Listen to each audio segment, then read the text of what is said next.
Listen, babe. Oh, yeah. It's alright, alright, alright.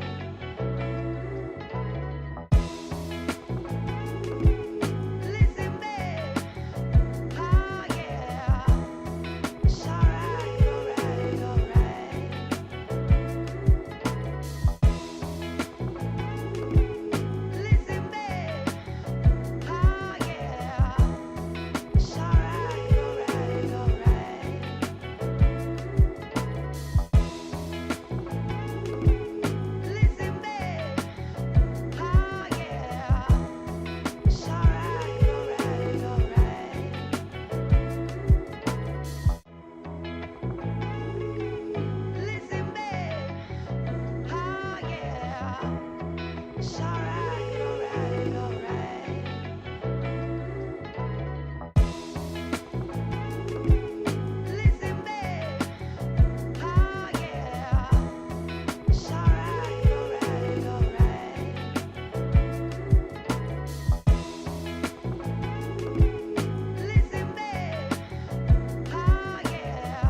Listen,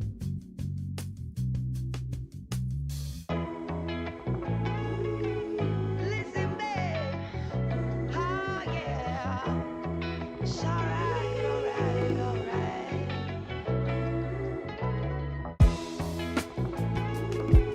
Listen, babe. Oh, yeah. It's alright, alright, alright.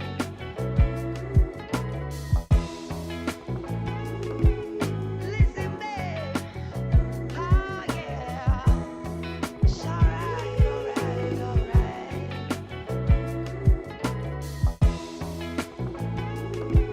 Listen, babe. Oh, yeah. It's alright, alright, alright.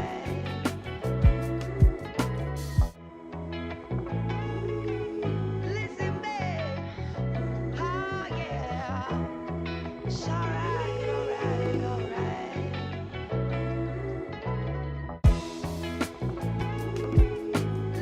babe. Oh, yeah. It's alright, alright, alright.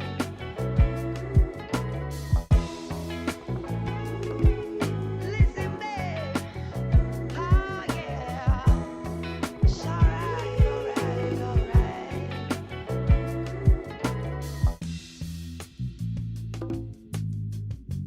alright.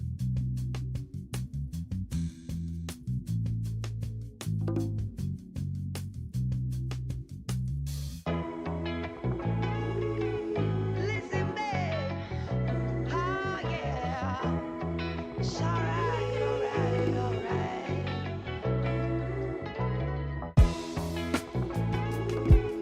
Listen, babe. Oh, yeah. It's alright, alright, alright.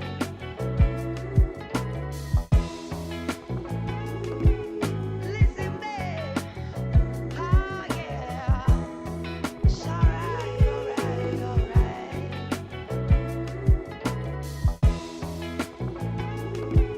Listen, babe. Oh, yeah. It's alright, alright, alright.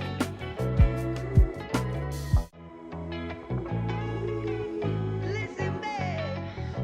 Oh, yeah. It's alright.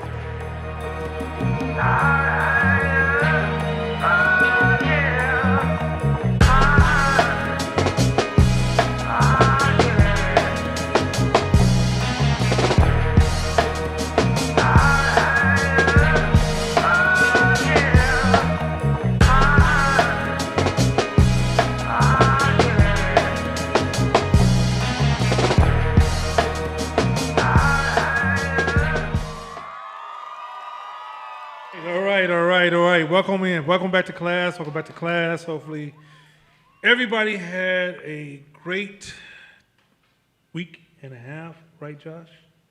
Time off. Tonight's gonna be another brainstorming class where we're gonna create a storm on the mind and change some ideas. But before we get started, I just want to go over a couple of small things. We're still working on details around the retreat, and one of the reasons we're working on details is because, as you guys know, as the train go by, as you guys know, COVID is full of uncertainty, and usually a retreat is based upon we plan based upon a whole bunch of knowns, and there's a whole bunch of unknowns. The retreat is going to happen. We do have a shelf that's signed on. There will be a email going out soon asking for diet preferences. But as you guys know, there's a fire in South Lake Tahoe, and it's not that far from our cabin. So we're gonna find out if that cabin is even available shortly. So that's one of the announcements. By the way, Court will be here late. He had a big shipment coming in, and it arrived late, so it pushed his hours and time back. Other thing is, the end of the week, the peer talk. I need to really encourage you guys to participate in the peer talk. One is I'm working very closely with, and a lot of shots out go out to Tone, Vic, and Charlize for conducting the peer talk and driving the peer talk. And I'm working with them to improve it every class. So each class you should see a slight improvement because they receive a lot of feedback. But there's two reasons I'm hoping you guys can participate in peer talk. Number one, you get a chance to bring some clarity to the ideas you think you understand. I'm introducing a lot of new ideas, and eventually I'm going to bring this all to a center of why I'm introducing you to all these new ideas and explain to you why, if you're taking a business course, these are at the core of business. But number two is that quite often you're struggling with your own assumptions and your own ideas, and when you're trying to expand your ideas, quite often it can become snagged on preconceived ideas. And so when you talk amongst your peers, you get a chance to see if you really own the ideas. And if you don't own the ideas, quite often you can create another problem in your life, right? And so in order for you to actually use these ideas as tools, it's important that you talk with your peers to kind of work through the ideas. And one thing I like about peer talk is the individuals who participate get a chance to share their ideas. It will be a little bit, I did talk to the team about making it a little bit more idea focused so we can force you guys to engage a little bit more, but it's critical that you talk to your peers. Number two, once you talk to your peers can become your future partners. I'm fortunate to have an amazing business partner who thinks the way he thinks, and we think differently. We think similar but different.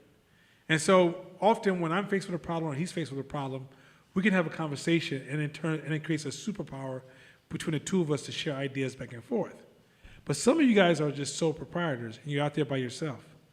And in that case there, if you don't have a business partner to work with, it's great to have other entrepreneurs you can just pick up the phone and give a call. So if you guys participate, that's a pathway to future relationships. Third is that the feedback and information and the way you guys are processing helps us redesign the class. Because the goal of the class is not for us to lead you, but it's to serve you. And if we're up here serving you, we have to listen to you to make sure that we're in alignment or we're in the right place to properly serve you. So it's just critical that at the end of the day, guys have to participate. I love the classes I've seen. I love the participate. I love the conversations. I love the way the minds are working, the way that people are processing. I love the vulnerability. And quite unfortunately in class, because we're covering so much material, you don't get a chance to have a dialogue. It's kind of a monologue, right? With a little bit of dialogue. And amongst the peer talk, you get a chance to stumble over your ideas and then work with the team. And then if the team can't figure it out, it could be the next class. So with that being said, I'm going to jump into, we're going to do a quick review, a fast review, and then we're going to jump into our video for this week and the lesson of this week. And this is all attached together, but I want to kind of remind everybody of the previous classes. So let's jump into the slides. The first slide is problems versus situations. So we talked about this before, that in life you don't have problems. You don't have problems. They're only problems if you make them a problem. Really all you have is situations. This is critical because when you're analyzing things in your life, and as you say to yourself, man, I have all these problems in my life. I need you to focus on, no, you do not have problems. You're making them a problem. What you really have is a situation. Next, I'm going to go really fast because I want to get to the video. You don't have adversaries. Your adversary could be an ally, and your ally could be an adversary. So I still hear people speaking about other people as if they play a role as far as preventing them from doing something, or haters, or enemies. All right, that whole mindset is not the mindset of a leadership. So your allies can be your adversaries can be your allies. Next one, we discussed radical responsibility. I listened to last week's podcast. I realized radical responsibility is still a struggle for most people in this class. Most people still see radical responsibility as a personal blame thing. No, it's not about blaming yourself. It's about taking ownership. I I also heard somebody mention, and I purposely don't pay attention to who said what. I just got to pay attention to the highlighted points. And there was a mentioning point about if the neighbors around you are leaving trash out every day, I'm not going to clean up behind them. Well, first of all, you turned your adversary, now you turned somebody into an adversary. But that same person could be an ally. And let me show you so you might say, well, Nana, I want my neighborhood to be clean. I want my neighborhood to be clean. I take care of my home, I'm not gonna take care of my neighbor's space. But when your child leaves a house, does your child separate the two? If you have a clean house, hold on a second. If you have a clean house on a trashy block, or you have a clean house in a neighborhood where dope is being sold, where raggedy cars are parked on the street, doesn't it impact your house? How does a clean house avoid that? And what you'll find is that it's called social contagion.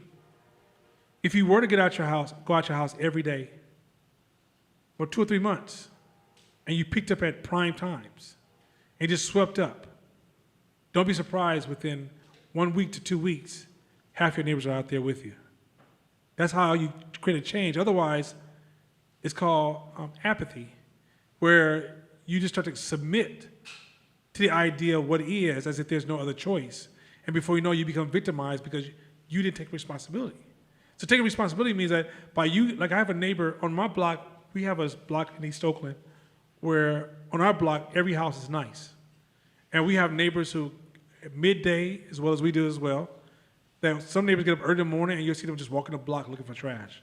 I may monitor the block for illegal behavior. So there's been cases where somebody put up in a raggedy car, took a nap, and I woke them up like, hey, can't sleep on this block. And so our block in our neighborhood, my daughter's able to play in my neighborhood safely, and there's no stress. But there's been things that's happened in my neighborhood, if I would have just neglected those things, then that neighborhood would be a situation where I would have to rush my daughter to a car and then drive to a park in somebody else's neighborhood where they practice radical responsibility, and then come back to our neighborhood and then lock my doors and live behind wood and glass thinking I'm safe, right? And so the reality is that when you get into this fairness is an argument of below the line. And so if you're taking radical responsibility, sometimes it just ain't gonna be fair. It just won't be fair. You gotta ask yourself, like, what's the bigger play here? You can't play for the small story, you gotta play for the big story. And so radical responsibility is something that is not about blaming yourself. You don't need to, I heard another person say, if I left the house and got in a car accident, I gotta take responsibility for leaving late. No, the accident is an accident. There's no responsibility for the accident.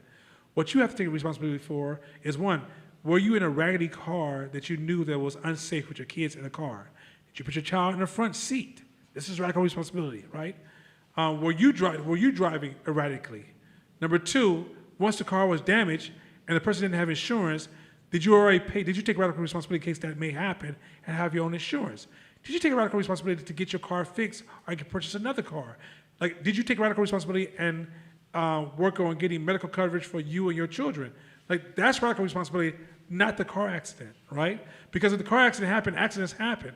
But your radical responsibility is the acceptance that accidents will happen and you prepared your life to deal with accidents as opposed to taking radical responsibility for an accident, because then that's getting into blame. So by you owning that things can happen, and I take responsibility that accepting that life will not be perfect, I can't control life, that's radical responsibility. Where if you say, I don't understand what happened and I feel victimized because this happened, that means you have never taken ownership of how life really works, right? So radical responsibility doesn't mean that you have to take blame. Let's say somebody takes a rock and throws it through your window. You ask that person to pay for it. And you take them to court. But as you take them to court, I'm assuming you didn't leave that window broken until the court case was done. Radical responsibility, I'm gonna get the window done, and I have a receipt here that I'm going to go to court for and fight to get my money back.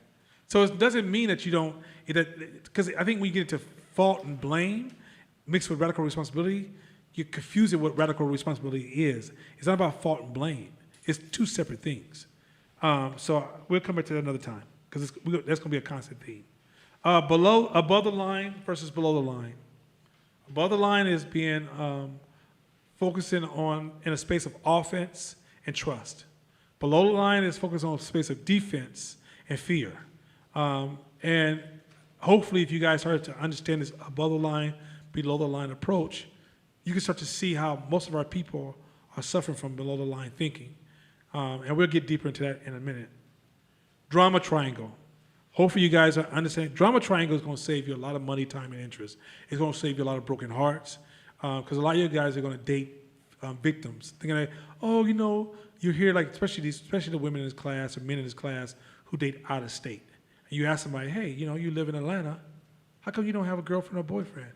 And they'll say, well, it's because out here, men ain't no good. Or out here, I can't find nobody. And your brain goes, oh my God, that person's a victim. And you start doing this long distance relationship, right?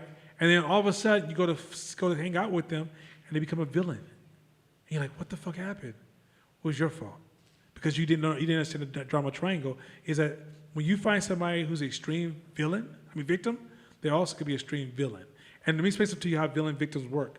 The way they keep you addicted to them is they hero your ass every once in a while. They come through like, oh, your car broke down? I'll come get you. I'll buy you some new tires. Don't you worry about it. I got you because at the end of the day, we got to stick together. And then they victimize your ass again, right? And then when you turn against them and jam them up, oh, they're villain. They villainize your ass. They villainize your ass. And then when you turn to jam them up, they become a victim and go, oh, why are you screaming at me? I was just trying to help you, and I don't know why. And no one's ever cared. It's just, I don't know where to go no more.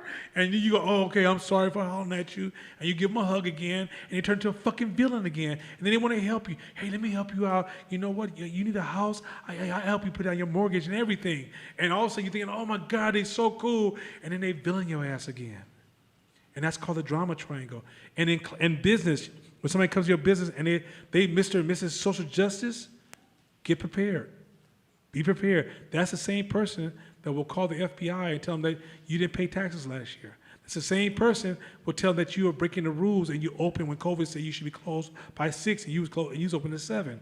Because the victim can be the villain. That's the same person be complaining about policies around the office and saying, you know what, office is cool, but you know, at the end of the day, I don't feel like this place is. It doesn't feel like respectful for a man over 30. I feel like it's discriminating. Yeah, I do.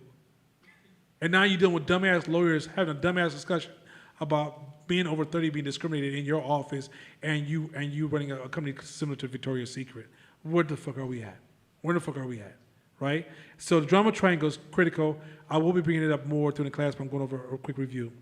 The conscious versus the unconscious. Now, if you learn this one, you will now stop buying into the first conversation with anybody. Nobody will be able to impress you in the first conversation. They may raise your curiosity. Like, oh, that's true. I want to learn some more. But it should increase it should take down some of your naivety and make you less gullible. The reason some media are so gullible because we think the conscious comments, and this ain't black people and unintelligent people. This is corporate America at its best. This is actually how black people are being victimized by white people who mean the best. Let me explain to you what I mean by this. How is it that a white person can walk into a black community and ask a single black person without knowing their history, their behavior, their patterns, their commitment, their investments, their wins and their losses, and they ask them a simple question, what do you think black people need? Then they take your response, especially if it's highly emotional, and you call out Marcus Garvey and Malcolm X and maybe a few other key members in our history. They take it back to other white people and guilt them and going, we need to help that person. What we need to do is this is what we need to do. And this is how we need to show up. Okay, you might say, well, no. What are you saying? Well, usually when you want to help a group of people, you want to first go to the experts, people who study their behavior. Then you want to pull on different experts in different disciplines to help you come with a great strategy. And then you want to gain deep insights on what's their motivation, what's their drives. And then you line your solutions. Black people, we don't even get a broken down version. We get a backwards version. of a lot of support we get from black. So my argument is that white people can't see us. They see the conscious comments. I've been pro-black for 30 years, 30-something years, 32 years. In my 32 years of being pro-black, I've been in more rooms where I'm the only person who read about our history than anybody I know. The amount of black people who've actually studied the impact of Jim Crowism, crack, slavery, oppression, poverty, the amount of black people who've actually studied that is less than, I would almost argue, less than 5%. Less than 5%. Most black people are just trying to survive. Yet, you're running in the faces of people who haven't had any investment, and all of a sudden they consider themselves woke because they're repeating something that somebody else said. They've never taken time to learn for themselves, analyze for themselves, get past the biases of woke, because woke is full of biases, and yet they're driving policies for our community. And so, and usually what happens is that there's a governing body, like because black people are ungoverned, we don't have a group of people who are constantly analyzing, learning, growing, and working on our problems. They just run up to somebody on the streets. I just want you to think about that. If you're running a business and somebody says, I'm gonna give you billions of dollars to launch a new product, and you say, oh yeah, I went outside and asked people what they want. And this is what they told me. So just give me billions of dollars, I'm telling you, this is what they want. And yet, you don't remember what Steve Jobs said, which is, never ask people what they want, because they don't know. They don't know. How you ask the people, what did we know? You're asking a group of people who've never experienced freedom, what do you need for freedom when they never had freedom? So if somebody's not practicing the art of how to process those thoughts, and you run up with a microphone, you're doing your people a disservice. So this should help you understand now when you meet people, I need to see their unconscious, not their conscious. Now, that's a fast review, kind of a surface scratch. Now we're about to jump into a video, and those in class, if you guys want to come, can they come? They can watch it there. We're going to jump into a video, and you guys might want to come closer. Just be careful with the chords if you come up and listen to this one. And this is going to be about context over content. And this is one I've been excited about teaching, and we're getting close to this series, and then bringing this all to a head so folks can really understand where this is going. So with that being said, yeah, I am. So with no further delay, we're going to shift into the video. Content versus context. Brought to you by the Conscious Leadership Group. Find them on the web at www.conscious.is. What are you paying attention to? What differentiates conscious leaders from unconscious leaders is that they pay as much attention to context as they do content. All leadership is a conversation. All conversation has content and context. Content is what we're talking about. Context is how we're talking about it. When you're reviewing next year's budget with your team, you're having a conversation. The content of the conversation is revenue and expenses. Good leaders pay attention to the content, and in many cases, they are content experts. Conscious leaders, however, pay attention to context. They're always noticing how they're having the conversation. Are they having the conversation from curiosity or defensiveness? Wanting to listen, learn, and grow, or wanting to defend their egos and prove they're right? Claiming responsibility or placing blame? Openness and candor, or from withholding and manipulating? One shorthand for context is to me versus by me. To me leaders see themselves as at the effect of people, circumstances, and conditions. Life is happening to them. They're victims of the world around them. By me leaders see themselves as creators of their experience. They take radical responsibility for whatever is occurring in their lives. They live from a great experience of empowerment. Conscious leaders pay as much attention to context because context in the long run determines how innovative, creative, effective, and collaborative our teams and we can be. When you're in to me, we're having a conversation based in fear or threat, and when we're in by me, we're having a conversation based in trust. Threat and fear produce results that leaves a toxic residue in the end. What we have observed over and over again is that when leaders have a conversation from to me, issues don't ultimately get resolved. They recycle. This recycling of issues is a major loss of time, money, and energy. Unconscious leaders try to address this recycling by doubling down on content. Conscious leaders address the context first before addressing the content. Conscious leaders identify when they and others are in to-me mindset.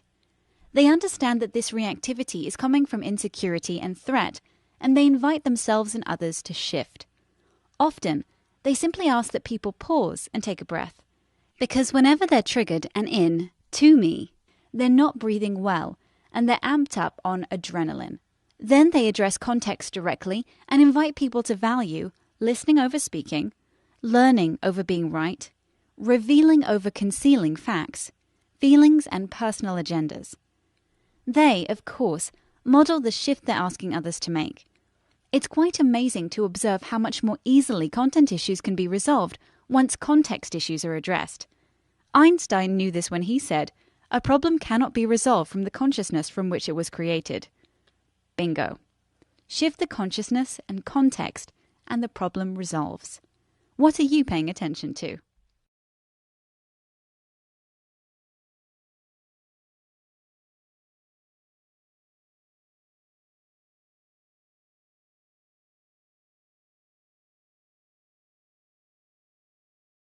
Okay. All right.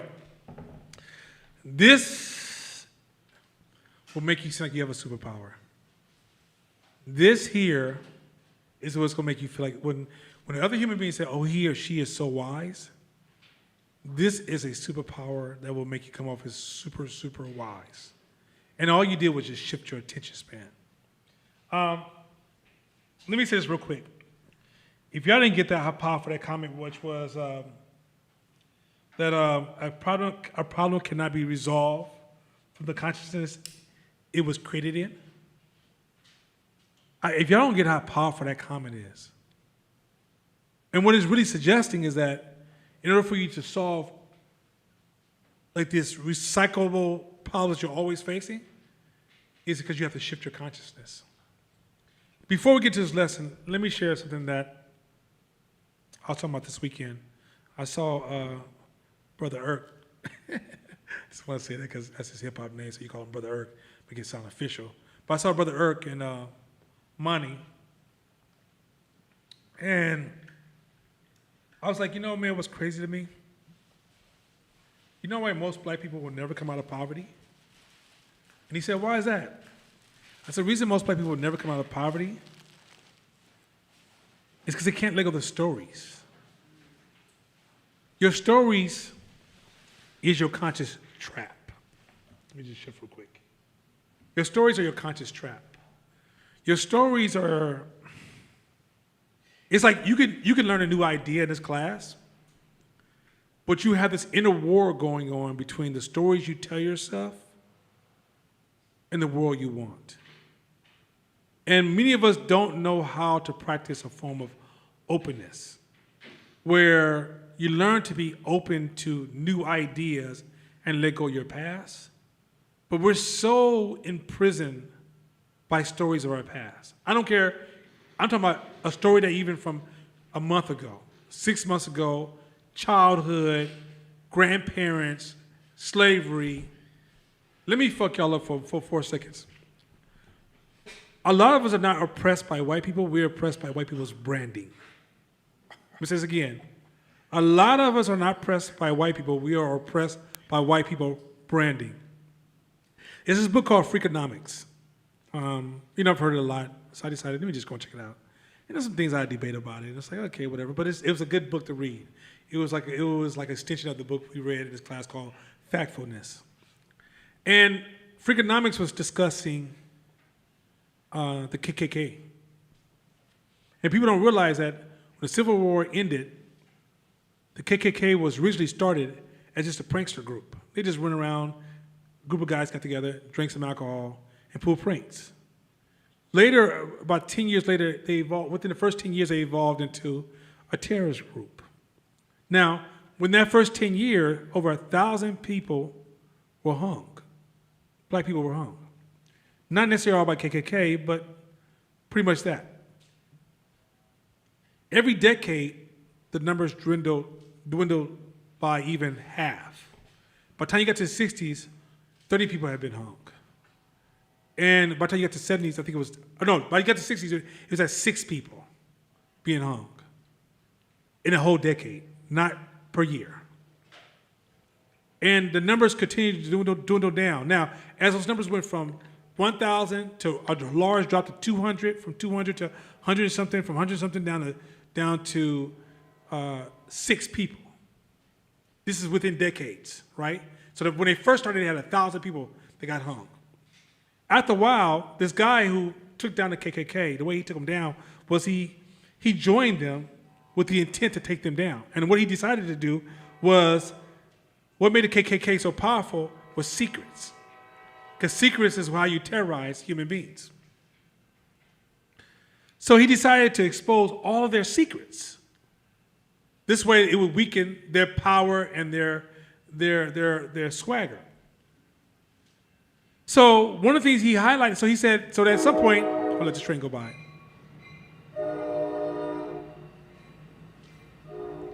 At some point, at some point, they asked him to join the floggers, and flogger was the guys who, if some dirt had to be done, they the ones to go out and do the work. So he's like, shit, I'm against the KKK, but if I have to do undercover work, I guess I have to join them and just try to, manage that space. And he realized the whole time he was there, they didn't kill nobody. They didn't hit nobody. They just pretty much threatened people. What they were living off of is the brand of what they did in the late 1800s. And that brand of what they did in the 1800s was really driving their force, even though they had no physical force. Later on, he found out that most of the KKK were poor white men who were just trying to get away from their wives on the weekend. That's it. And on the weekend, they have this code and all this persona to make you feel like, oh, this is the secret society and all these things, but in the day, they had no power. Last is that they really didn't have the ability to impact, but their brand, let's go to the 90s. Late 80s. Late 80s, Donahue, those talk shows started bringing the KKK back as if they're coming back. That's like court saying, I'm coming back to Oakland and everybody need to close their doors. I get it, bro, but everybody close their doors? When, honestly, all we have to do is just open our doors and shoot them, right? But everybody close their doors? White people brand is way more powerful than white people themselves.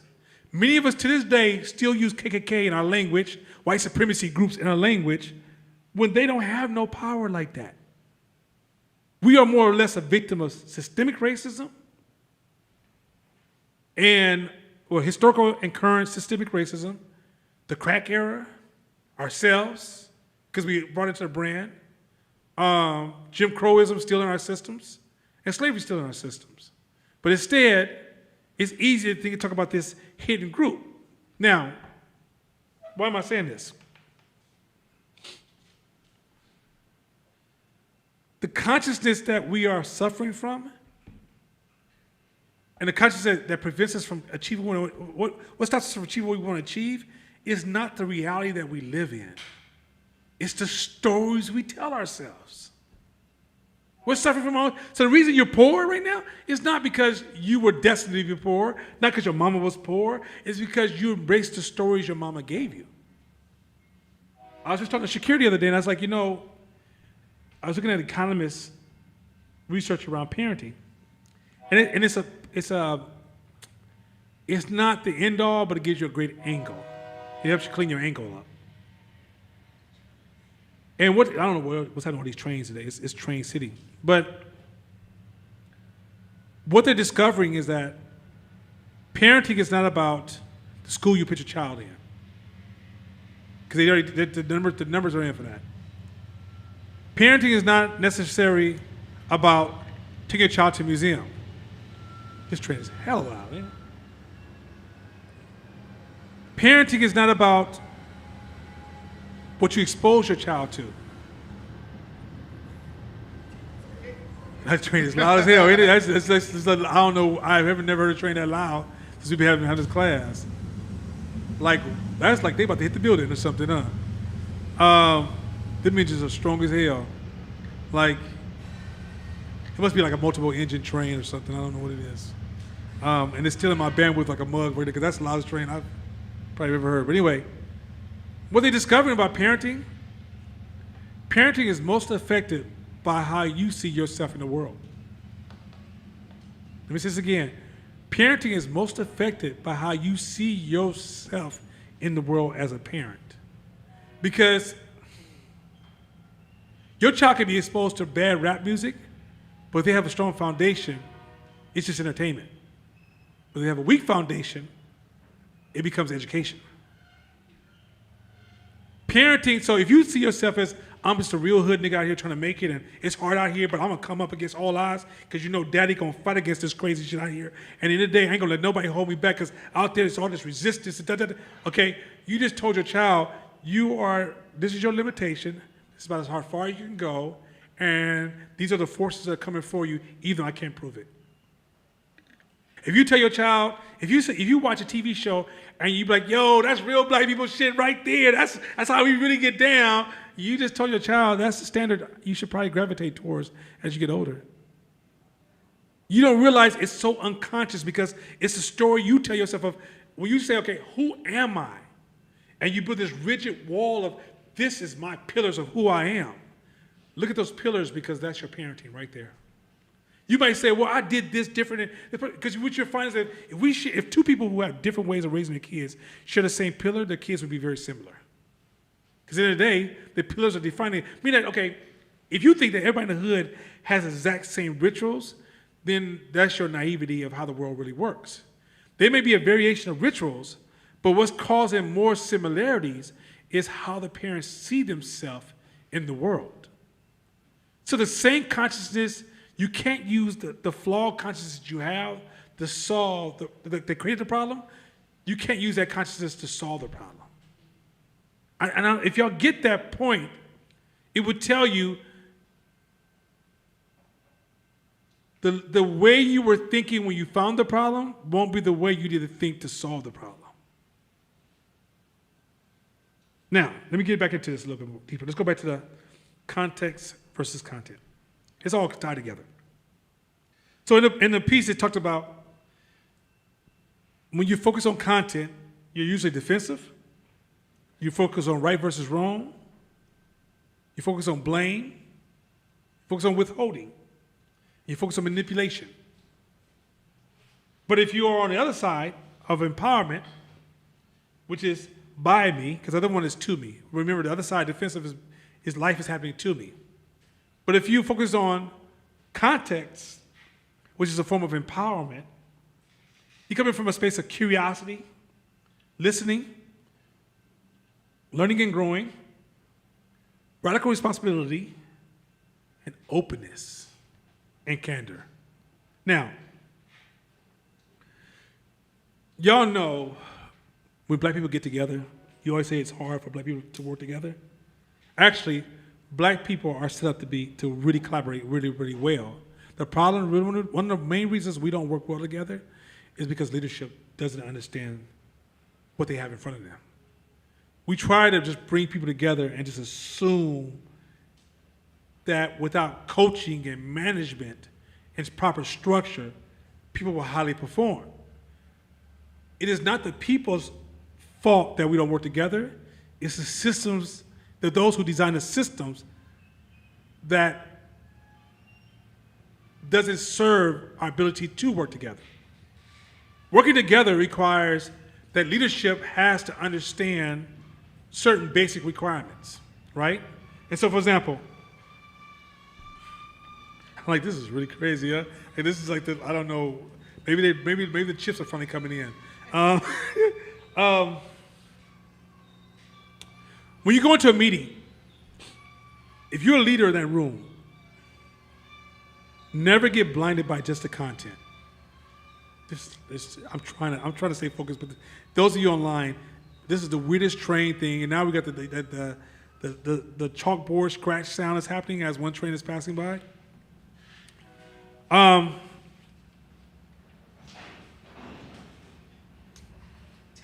Yeah, I don't know what this is, right? It's just the craziest ever, right?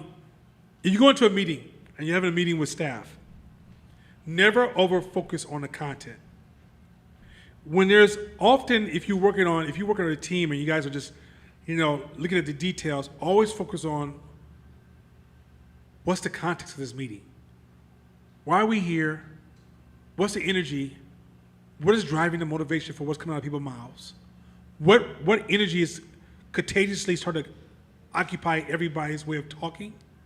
If you don't pay attention to that, it's almost like a guaranteed spiral. And on top of that, you don't really solve problems. What does that mean? If you focus on content-based meetings, you weaken your team. You make your team underperform, and you set your team up to be less creative. Yet, if you understand context, for example, I remember I was in one meeting, and a member of the team said, well, yeah, I would have did this, but then she didn't. I said, well, freeze, stop. Well, why does it matter what she did or didn't do? Where is your responsibility in that space? As well as you as an owner, you as a leader, have to take radical responsibility in that space. You have to be able to listen to people. You have to try to say, for example, one of the things that we discovered in Hope is we're always examining just basic definitions of words that are just assumed in society. And then through our assumptions, we find these windows of creativity. So quite often in a meeting, you have to be in a listening space and a learning space. So even though you may have an opinion and you're speaking from a space of candor, you're also open to hearing something that may be in opposition to your beliefs and your ideas. Because at the end of the day, you're trying to serve a greater goal. Yet when people are on the content side, they have a tendency to double down on things they believe in, put defense mechanism around it, make it personal, tie it into personal character, personal value. You don't see me, I see you. As opposed to when you're on the other side, what you're saying is that no longer is it about me, it's about our team collaborating to push an idea over the hump. Huge difference.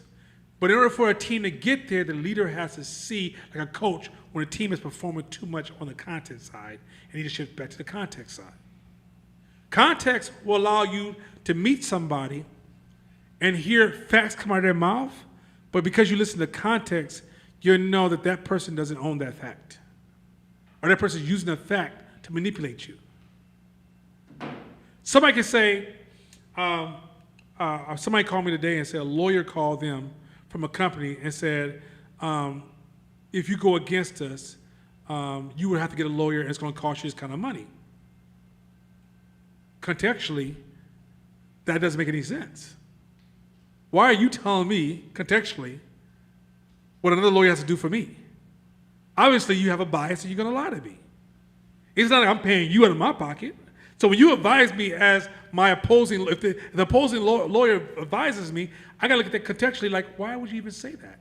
Who are you to say that to me? And so instantly I know your content, even though you may use the term lawyer and laws and quote all kind of laws and codes and blah, blah, blah, blah, contextually, you're not qualified to tell me this.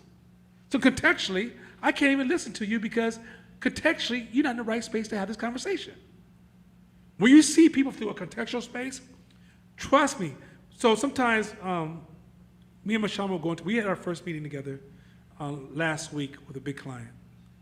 And I haven't had a meeting with Mashama, because usually me and Mashama have kind of grown strong enough where we don't really share the space together. But this is a new .com client, so we wanted to kind of go in a room and really kind of get understanding of what we're going to get ourselves into.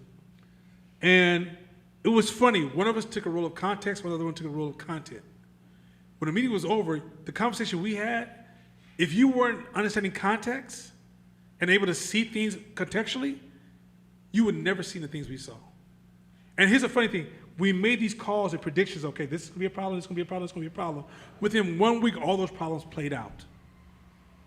And in addition to that, when the CEO gave me a call directly, I was able to have a conversation, bring it to her attention, flaws. She's like, you saw all that? How'd you know? Because I didn't listen to content. If I listen to content, I've been blinded. I quit my job and I moved to Atlanta, right? Contextually, if a dude say he wants to date you from Atlanta with all those women, What makes you think your content is that goddamn great? Contextually, that doesn't make any sense. Why would anybody date you more than 30 minutes away from you, or an hour away from you? With all the options you have around you, contextually, that lets me know you're hiding something. See, once you understand contextual, when you work with a group of people, as people are talking to you, because you remember you separate the conscious from the subconscious, when you use context, it helps you see the subconscious. You can't see the sub. So when you start listening and building a healthy relationship with contextual things happening around you, all of a sudden people's like, why is Nana so wise? No, he's not wise. He's just paying attention to something you're not seeing. Because you're caught up in that's why, let me tell you the people personally that used to get on my fucking nerves. Time for Nana, get on my fucking nerves segment. I wish we had music for this. Get on Nana's fucking nerves segment. It's people that come to me and be like, oh, Nana, you just be kind. Let it go. Oh my God, you're doing too much, Nana. Shut the fuck up. Because those kind of people live purely on content. They're just bouncing from, he said, she's fabulous. Oh, I love her. Did you hear what he said? Oh, you guys got to come together. Oh, you're amazing. There's no contextual. God, that is the loudest. Hey, y'all, if y'all think we got a bass system going behind us, this has never happened. Don't worry about it, Josh. Josh is not. Don't worry about it. Don't worry about it. It's almost gone. It's going to be gone in a minute, but this has got to be the most raggediest train. This got to be the hookup train. Anyway, okay, breathe. People who are quick to make fast judgments, we're talking about in business, personal, in every other space, it's because you're too content heavy. Contextual, when you sit in meetings, like next time you go to your office meeting, listen for the context. Don't get caught in the content. Listen for the context and watch you hear a separate meeting happening. And you can easily, once you learn to choose the right words to pull the air out of the room, you don't be surprised that quickly people start saying, I think Court's the leader of this room. You could be the administrator. They'd be like, something about Court is unique. Because most people don't understand context. Most people just don't. And when you're able to say, hey, can we just stop for a minute? I'm sensing in this room there's fear. Can we just pause, take a deep breath? What is it we're fearing? Let's articulate that. And then what you realize is folks can't articulate it. It's all their personal trauma rising up in a group, but to corrupt the whole process that your business is trying to run. You got a simple plan to go from point A to point B with a simple strategy in your mind. And it's going to require for you to hit these timelines and hit these certain marks at certain points to achieve A to B performance. But the reason you can't achieve it is because the trauma that exists in your group are constantly showing up and corrupting the process. And the way you manage that to prevent that from happening is you start paying the context of everything in your company. As you see the context of things happening in your company, plus this part two, this lesson we're about to get into, this tonight's going to get really, the beginning of a really, really deep process. But once you understand context, you start hearing the second language that's happening around you at all times. You'll see it in your family. You'll see it in your friends. You'll see it in your nonprofits. You'll see it in the schools. Like the other day, Gabby, my goddaughter, came by the house, and she's like, I had this horrible teacher. And my son was like, yeah, me too. And I said, guys, context. Content-wise, they're bad teachers. Contextually, for the rest of your life, you'll be dealing with bad people. What are you talking about? This is what life is. Where's the perfect world with the perfect people? So I told them, I said, hey, you guys are wasting your complaint. I said, these are opportunities for you to get prepared for your adulthood. You will always have challenging people in your life. Your job is to step up and figure out how do you come up with different options on dealing with challenging people. How do you navigate that challenge? But challenging people cannot be something that snags you at a certain point. You have to be able to quickly navigate around those obstacles. Too many of us stop as soon as we run across people who we consider challenging. They become topics and conversations, and they drag all your energy out your brain, and you just gossip all day long about them when it's really you. And so at the end of the day, let me share where I could have messed up. Let me show you where if I went towards fear or defensive or right versus wrong. Right versus wrong, which just means I could have said, yeah, them teachers suck. What do they do? Oh, that's horrible. Which means what I'm really saying to my kids is, I'm better than your teacher. I'm your savior, your teacher's not. I'm right, the teacher's wrong. And by the way, let's work on manipulating your teacher. Well, I'm putting my child in content space. I'm putting my child below the line. I'm putting my child also in a drama triangle. I'm taking radical responsibility away from my child. But by me saying, yeah, it might be bad. You might be right. Ain't really a long conversation. The job is, how do we work around that?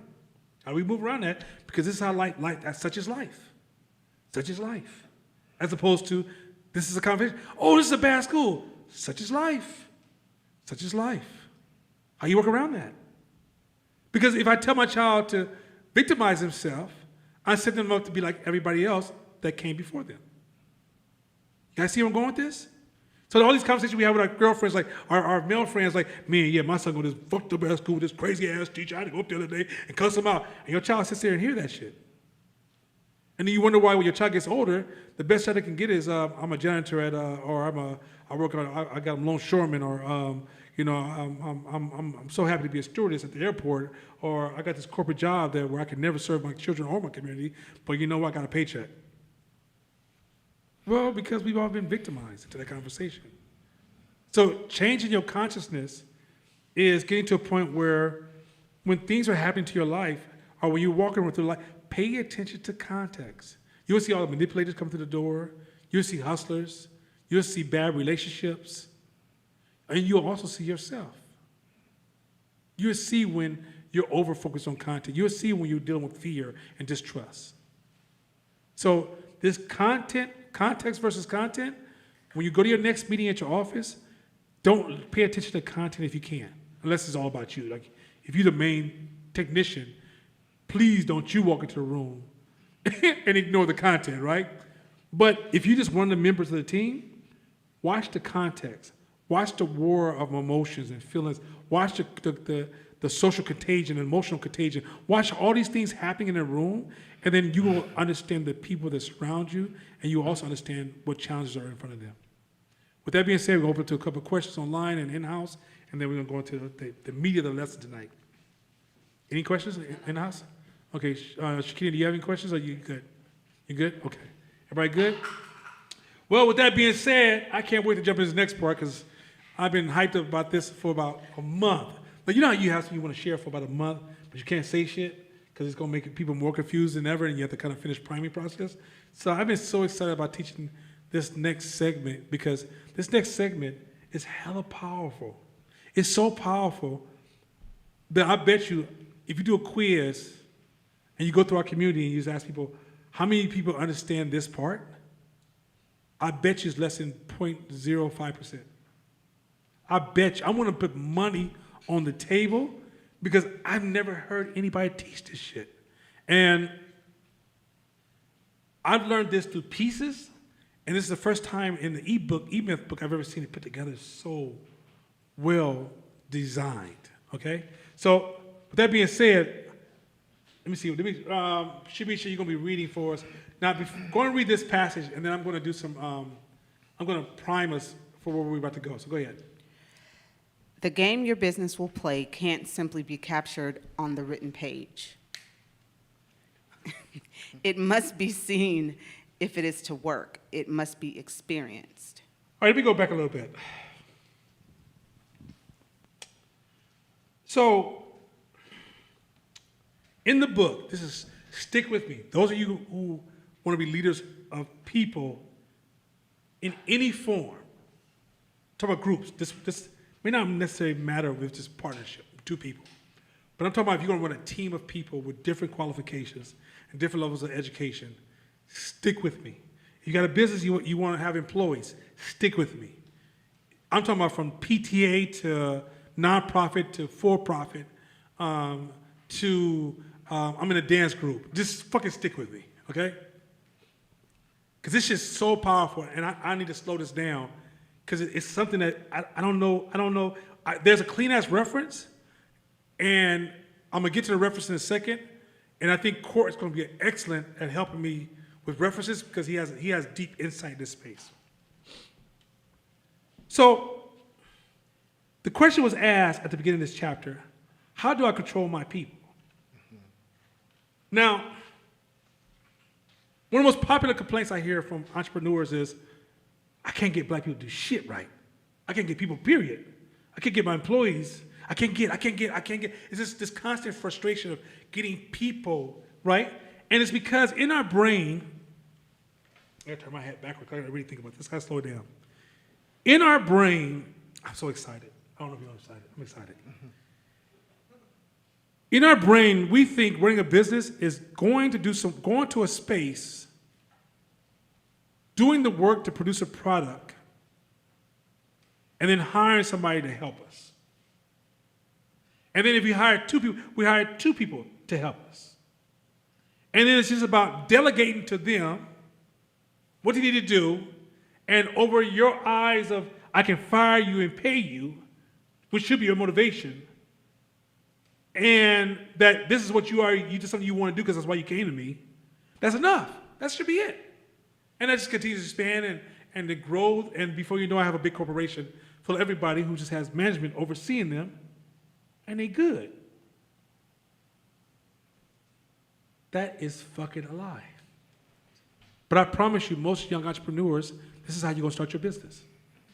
You're gonna think, I'm gonna learn this skill, I'm gonna become very efficient, very knowledgeable, very skilled, very talented, very disciplined. And all I need to do is hire somebody, train them on how to help me, and then I expect them just to show up in these A, B, C categories, which takes so much weight off my back, right? And then again, no, I am delegating, because I did train them, I did show them, and they should know what it is. And the thing he said in this chapter is that you can't control people. I said, wait a minute, hold on, bruh. You just told me you can't control people? Let me say this again. You can't fucking control people. Okay, y'all think I'm tripping. If you've been vaccinated, and you believe in vaccination, and you have all the science to support it, and you ain't passed out and died, start foaming at the mouth.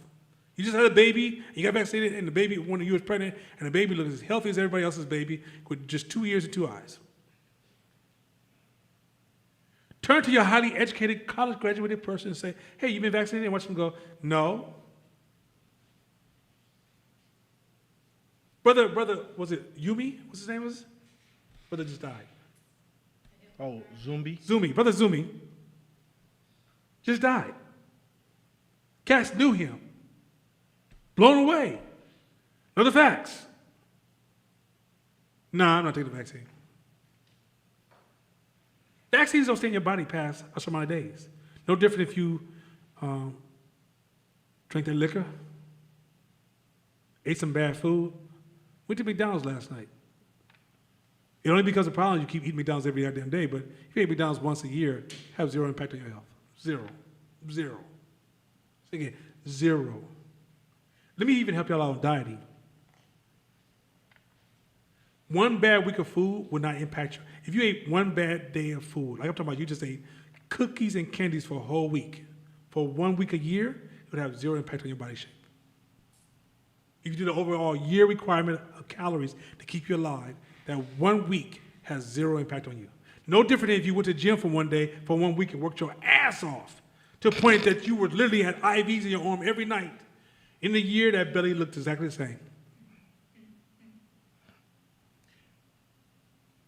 So You on one today?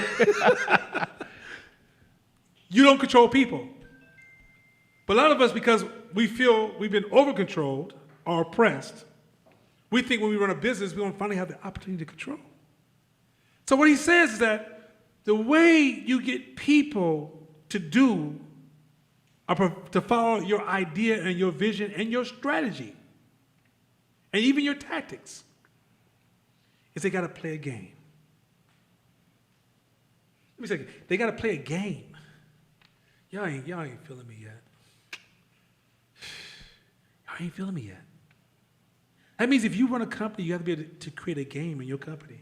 You can't go in there with, this is what needs to be done, rationality, here's the rules, this is what customers want, this is it. No, you got to turn it into a game. Let me even help you out a little deeper. People don't work for money. Yeah, I said it. People don't work for money with your lying asses. We're like, I work for money. Shut your lying, broken ass up. You broke as you said that. Only broke people say, I work for money. Because you're just too broke to think of anything else right now. When people make a certain amount of money, ask .coms what happened to them. What was walking out man, you think Google don't pay people well? They'd be like, people don't work for money. People don't work for your dream. Your product and your services don't fucking matter. You can put all the logos you want. They don't give a fuck. Let me be I'm telling you, I'm giving you all the coldest game you probably haven't heard. But when I show you this game, it's gonna be like somebody opened a big ass curtain up in your house. And all of a sudden you're like, oh my God, is sun outside? People have to play a game. And the game has to work in their personal interest and personal development. In the beginning of this chapter, he highlighted, he came into an interview. The first thing the manager said was, he showed how serious he was about this game you about to play. Yo, this is a game over here. We don't play with this game. Very serious. Then he showed him a clarity around the game. In this game we about to play, here are the clear rules and expectations to play this game. It wasn't confusing, very clear. Then he did the number one thing that most people forgot, and that we let businesses, most businesses don't even do this anymore. He created an orientation. Y'all forgot about the importance of orientation. Orientation is the beginning of the mental manipulation to get people to buy into your game. Like, why are you here? What are you excited about? What are we going to win? Where are we going? What will this look like when we get to the top? What does the top look like? What are we trying to defend? What are we trying to invest? How are we empowering? What's the value of you being here? I want y'all to stick with me for a second. Orientation. Then he enlisted the individual. So we don't enlist anymore. Look, I'm gonna take you around, see everybody. We see what's going on around here. This is how we do it. Let me explain something to you real quick. If you're this person, you're meant to be here. The person that will work here is this kind of human being. And if you're this kind of human being, this company will help you be a greater version of that. That's enlisting. Mm-hmm. Mm-hmm. He enlisted the individual. Then he started to show him the game they were playing.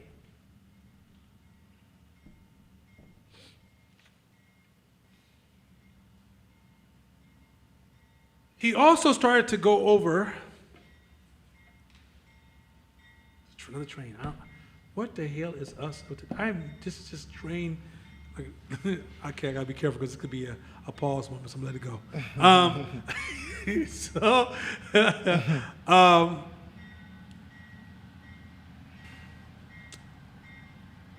So after he enlisted the individual, he went over what is our why? One of the common mistakes you hear companies make, so two things. One is orientation. The second things we miss out on is you don't only brand to get customers, you have to brand to create team consistency.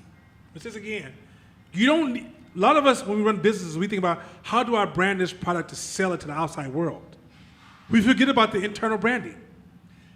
If Shakina worked for 510 Media and I give her a business card, and she goes out and steals something for somebody in the name of 510 Media gets sued.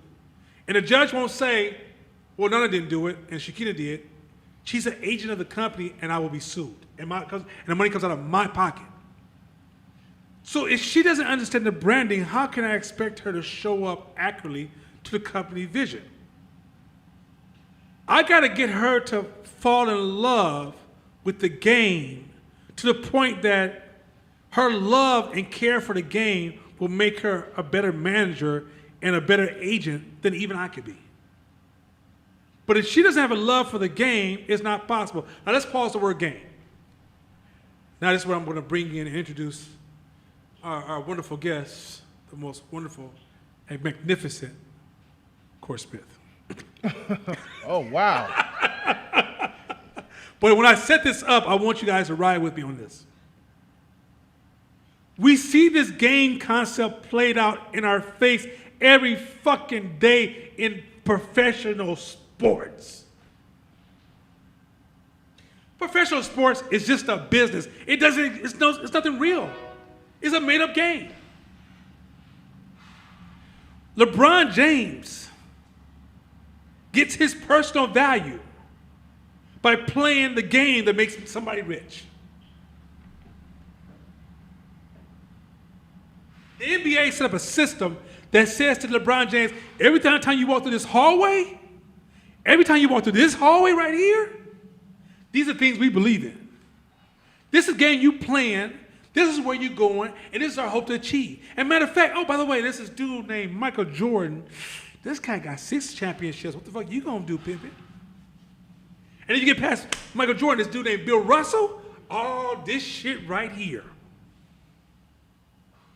And if you get past them, even if you get to the point you pass a Bill Russell, you gotta get to a point where there's no future Bill Russell can come for you. Because you want to hold on to this title, because this title is going to make you go down in history as one of the greatest. And guess what we're going to do? We're going to talk about this player who's been dead, Chamberlain. He's been gone for a long time, right? Or players who when they put on tennis shoes, that shit didn't even feel good.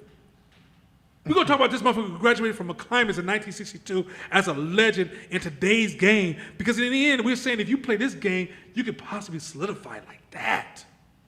Oh, by the way, when you come to our team, I got this paperwork I need you to fill out. This contract you need to sign. Here's your playbook of what you need to understand how the team works. Here's your uniform. Try out. Your tryouts. This is the rules of how you can wear your hair, what you can do when you leave here. Matter of fact, this is what we expect you to show up in the world and how you have to show up to the world if you want to be a part of this team.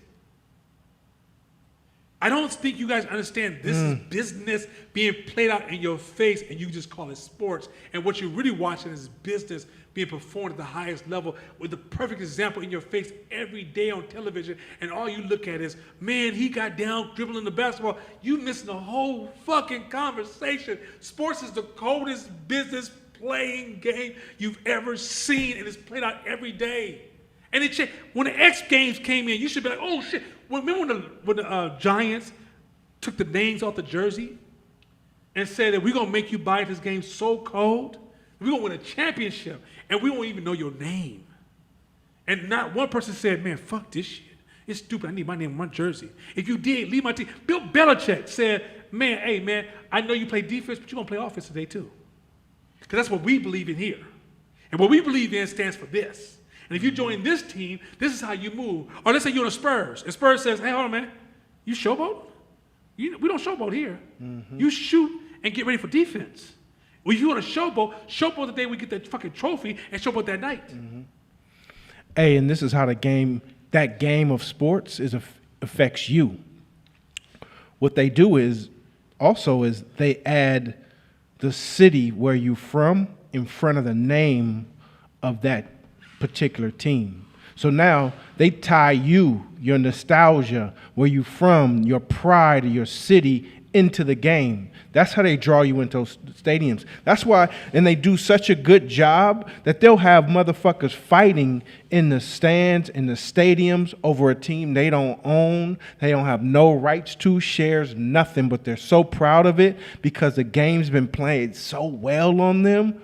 You got die-hard fans of all sports, and some of us get we captured by it. But you have to understand too, though, you getting game ran on you, The Oakland anything is the Oakland what? The Oakland Raiders, the Oakland like you never owned the shit. You had zero ownership except being from the same city that they ran that same game on you. So just understand it. It is huge. And that pipeline doesn't just extend to the pro level.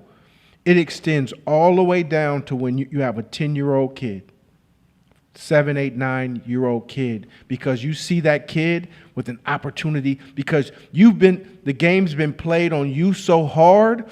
A lot of parents, when they have children, the first play they run is to see if their kid can make it in sports. And it's so that creates a pipeline, a whole machine underneath the surface that's billions and billions of dollars, which I'm part of, but you get to see how it's really fueled by parents' desire for parents' desire for their kid to make it, but also because that game was ran on them as a kid and they didn't make it, that's even more fuel for them to push their kid. So it's a never-ending cycle where the NBA doesn't even have to work hard to find players anymore. They just have to pick. So let's go into these slides now. Keep this model we just gave to you, and we're going to dive deeper and deeper and deeper. And when we get to the end, I'm going to have another surprise for you. But this is all business stuff that you'll say, God damn. Think about that. Has anyone ever told you that when you build a company, you have to build a game? You ever heard that before? You know, self-help books say, build a company, build a game. Nobody talks about that. You know, you start a business, and you think because you're excited, you're motivated, and you follow all the disciplines, that you're just going to hire people and find great people, and they're going to just automatically follow all the disciplines. Number two, do you realize that your small business competes with big juggernauts who can pay people twice as much as you can pay them? But where you can compete with them is a game you play in. If the people want to play your game over a Google game, you got them. If Google game is hotter, Google got them. So it's about what game are you playing? The way you recruit the best talent is you have to have the best game. So let's jump into this. Let's read that first slide again, and then I'm going to start showing you this comparison. And then we're going to use Court to do a lot of, I'm sure he's going to be jumping off the screen, sharing a lot of examples in the NBA. Go ahead. The game your business will play can't simply be captured on the written page. It must be seen if it is to work. It must be experienced. So that's that branding. I mean, whatever this game is, what is your mission statement? What is the why people are there? Do they see it every week? Are they talking about it? Is it plastered all through your company where you cannot know? So when I say there's a group, Google's just a group of people who are playing the same game, sharing this space. What do you use the space for? Is to brand the game in your brain. One of the reasons I don't think that people are going to let people work from home for long is because they may lose control of the game. Mm-hmm. I need you to come in this space and hear the game echo everywhere you go. Google, this is why we do it. This is what we do. Like when I go to Google's spots down in Milpitas, whatever, and them cats walking around with fucking propellers on their hat, looking like a goddamn weirdo to me. Like I tell my daughter to stay away from them, they like molesters. Anyway, the point is this. I respect it though, and I love it. It's two sides of me. It's weird to me, but I love it. I can hold two opposite ideas in my head at the same time. Right? I can't be there for myself, but I respect the fucking game. Because what they do is they're getting people to buy into the game, which is going to help them compete with all the possible Googles that are coming for them. If they got in there and they start letting everybody just do their own thing and buy into the social justice, independence, and I can do what I want to do, then that's like you having a basketball team and nobody wants to run plays because they just want to do what they want to do. Mm-hmm. The coach want to do what he want to do. Fucking water boy don't even bring water. He over there drinking Gatorade with a fine chicken in a fucking bleachers when the game's going on. Your masseuse is on a retreat. You're like, well, how the fuck we gonna win a game? Everybody know what the fuck they want to do, right? So when you run a business, you gotta think about how do you brand the game in people's mind. Number two, you gotta believe in the game yourself. If you don't believe in the game, you'll show so much inconsistency and disrespect to your own game. This is why self-awareness, now y'all starting to see some of this deep shit I've been giving y'all. This self-awareness has to be so fucking important that if you don't own that game down to your bones when you move in your room, they won't own it. They'll see the inconsistencies. You might think they don't see it because you don't see it, but people see what you can't see. And all of a sudden, because you're inconsistent, your team is raggedy because leadership is raggedy. So you got to buy into this game. You got to believe in the NBA for the NBA to even come to existence. If you don't believe in it, you don't breathe, eat, and shit NBA, there will not be no NBA. Hey, I almost lost one of my best employees post-COVID. All the way through COVID, rode with us. And then February, March of this year, we had a heart to heart. Most of the time they were working from home, and he came to me wanting to talk to me. What's up? He's like, he was like contemplating leaving, and so I'm in the money space. So is it money? Like, would you need more time off? He's like, man, to be honest, like, I'm good. Like, I saved so much money, I probably don't have to work for 2 years, year and a half. I don't have to work for a year and a half, and I can still be good financially. I was like, shit, really? Like, yeah. He's like, I work here every day because I love the culture, and I learned so much from you, more than I've learned from any other company. And I just love this culture and learning and growing and what we stand for. Like, oh shit. So then I'm realizing he's not quitting. He's quitting because we ain't had a learning session or a growth meeting or books to read, or because I've been running around with my head cut off for a year trying to save this motherfucker and just saying, everybody, look, just do your shit. I'm going to get us there. And so he's just, the context is he's just feeling, he doesn't feel, the game wore off on him. And now reality sets in, and he's like, wait a minute, I got 2 years worth of salary. I'm not growing. I don't feel that feeling that I used to feel. So what the fuck am I doing? He was lost and confused for a second. So I'm like, all right, I got it. Just let's get back in rhythm, and then if you feel that way still, it's good. And then now he's not, he was talking your company, and now he's back like we, us, are, like us, we, are, and like, this is my company too. So I'm like, okay, he back. But the game had to get back into his pores, because I'm like, hey, no more working from home. Everybody you get 1 day off, 1 day at home a week, and you got to come in here. And then that's how the energy, the culture, the game got reintroduced into the system. So this shit is so real. It's crazy. All right, read the next slide. He almost said the next slide. Go next slide. It is first, last, and always about how you act. The words will become hollow if the game is a contrived one. So when you say you believe, when you create a game in your office, it has to be it has to be authenticated by who you are. It has to be something tied to what you believe in, what you represent. It has to be an expression of how you want to show up in the world. You can't create a game that's way over here and you don't even believe it. That's not even what you do. You don't even feel that shit. Because then if it doesn't start with you, it doesn't really replicate itself well. So you got to really, like, for example, Court believes in his company, and he believes in it for a certain reason, right? And he has a story behind it, a motivator behind it. The people he's going to hire have to be able to embrace that. That's part of their orientation. Now, in the process, once they get there, they can't get there, and he's having drinking alcohol parties and they're at restaurants every other day, and they are playing video games. They're gonna be like, you told me we're gonna be doing this and saving the world, and we're playing video. I don't understand how I'm here. You just lost them. So it has, and then also, you got to be able to be consistent with yourself. Because many of us are not in touch with our unconscious, our subconscious, we think our consciousness is us. And then we build a game around our conscious. We hire people on our conscious, but the employees here are subconscious. And then you lose all your employees.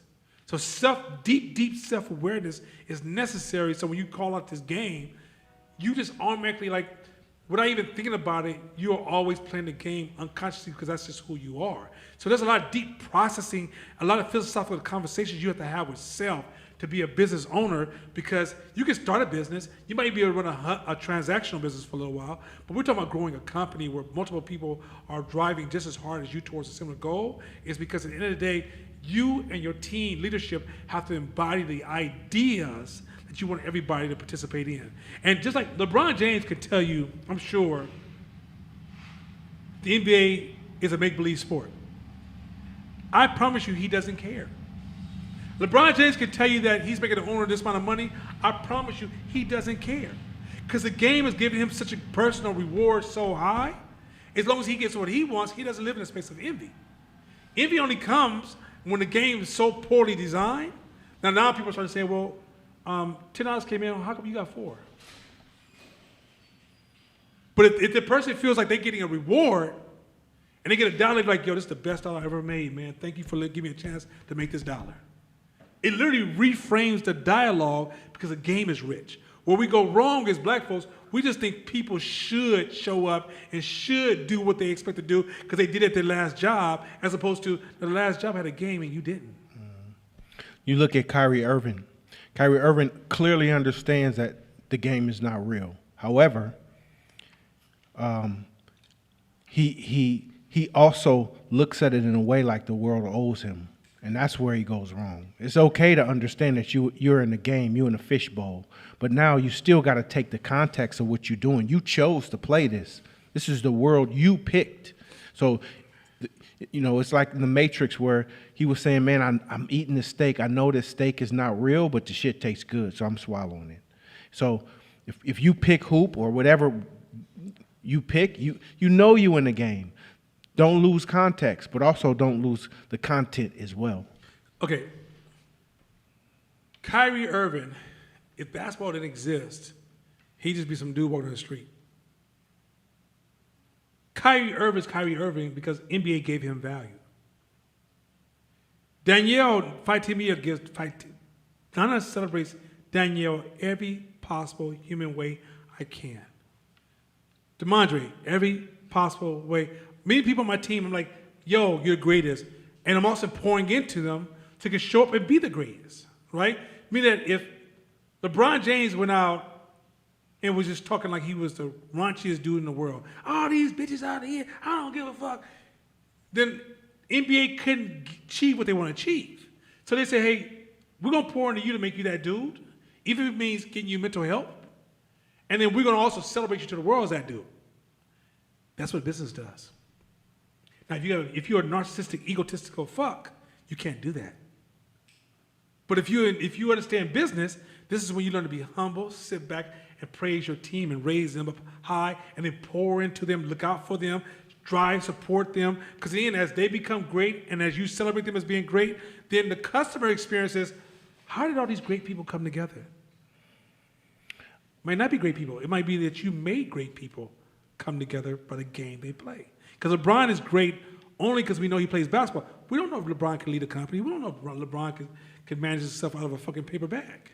We don't know if LeBron can even fight. We don't know if LeBron can cook. We don't know if LeBron can fix anything. But basketball has made him great. If you early on when I first started doing this stuff, I used to deal with a lot of street ballers.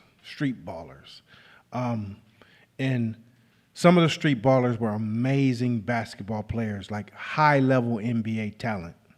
But they didn't make it for various reasons. Some of them, they matured late. Some just didn't like school, didn't like grades. So their college careers sucked because they didn't want to follow the system. They didn't want to play the game of going to college. And there's all kind of ways to get good grades in college. They just didn't want to do it. Some had learning disabilities, whatever. But then there were others who didn't like the rules of the game, but they wanted to be in it. I want to play in the NBA, but I want to play it my way. I want to do my shit. I want to embarrass you. I want to do crazy shit to you because I like the thrill of the crowd standing on their feet, jumping up and down, running on the court, going stupid and bananas. And yes, that feels good, but does it fall in line with the system of the game that, like he was talking about? That overall, the context of the game, does it work? No, it doesn't, because coaches can't coach to that. Coaches can't plan around that. Coaches have to have a system too. So some people were willing to forfeit an NBA career of generating revenue and taking care of their families because they didn't want to play the game. And it's so real because sometimes we'll forfeit success over our own personal egos and want to do shit our way. So the same thing in business. You gotta, when you hiring, when you looking around, when you hiring, when you amongst your employees, you have to understand you have to clarify what the game is. You have to understand who the players are and where they fit and how to play. And sometimes there's situations where people have the talent, but they just don't want to play. And those are some hard decisions to make because you're like, fuck. Man, gotta go. This is value here, but you don't want to play in my system. You 7'4", and you want to run point guard because you want to do some ooh and ah shit. You gotta go. Gotta go. You gotta go. Trust me, the game is so critical because, and that's the thing, when you guys hiring and you're doing your interviews, if you're not clear what game you playing, why are you interviewing? How are you interviewing? Because it's not like, do they love your product or your services? That's not valuable employees. It's about how are they capable of playing the role in your game to win. If they can't play, at the end of the day, your interview should be structured around, I'm looking for people to play the game, not follow instructions. And if you can't play the game, if you're not meant to be, I can understand if you say, I'm gonna hire you because you're a hammer on the A's, and I think you understand the game or the role. I'm asking you to play in that role in the game. Everybody don't need to be on the team playing stuff like that.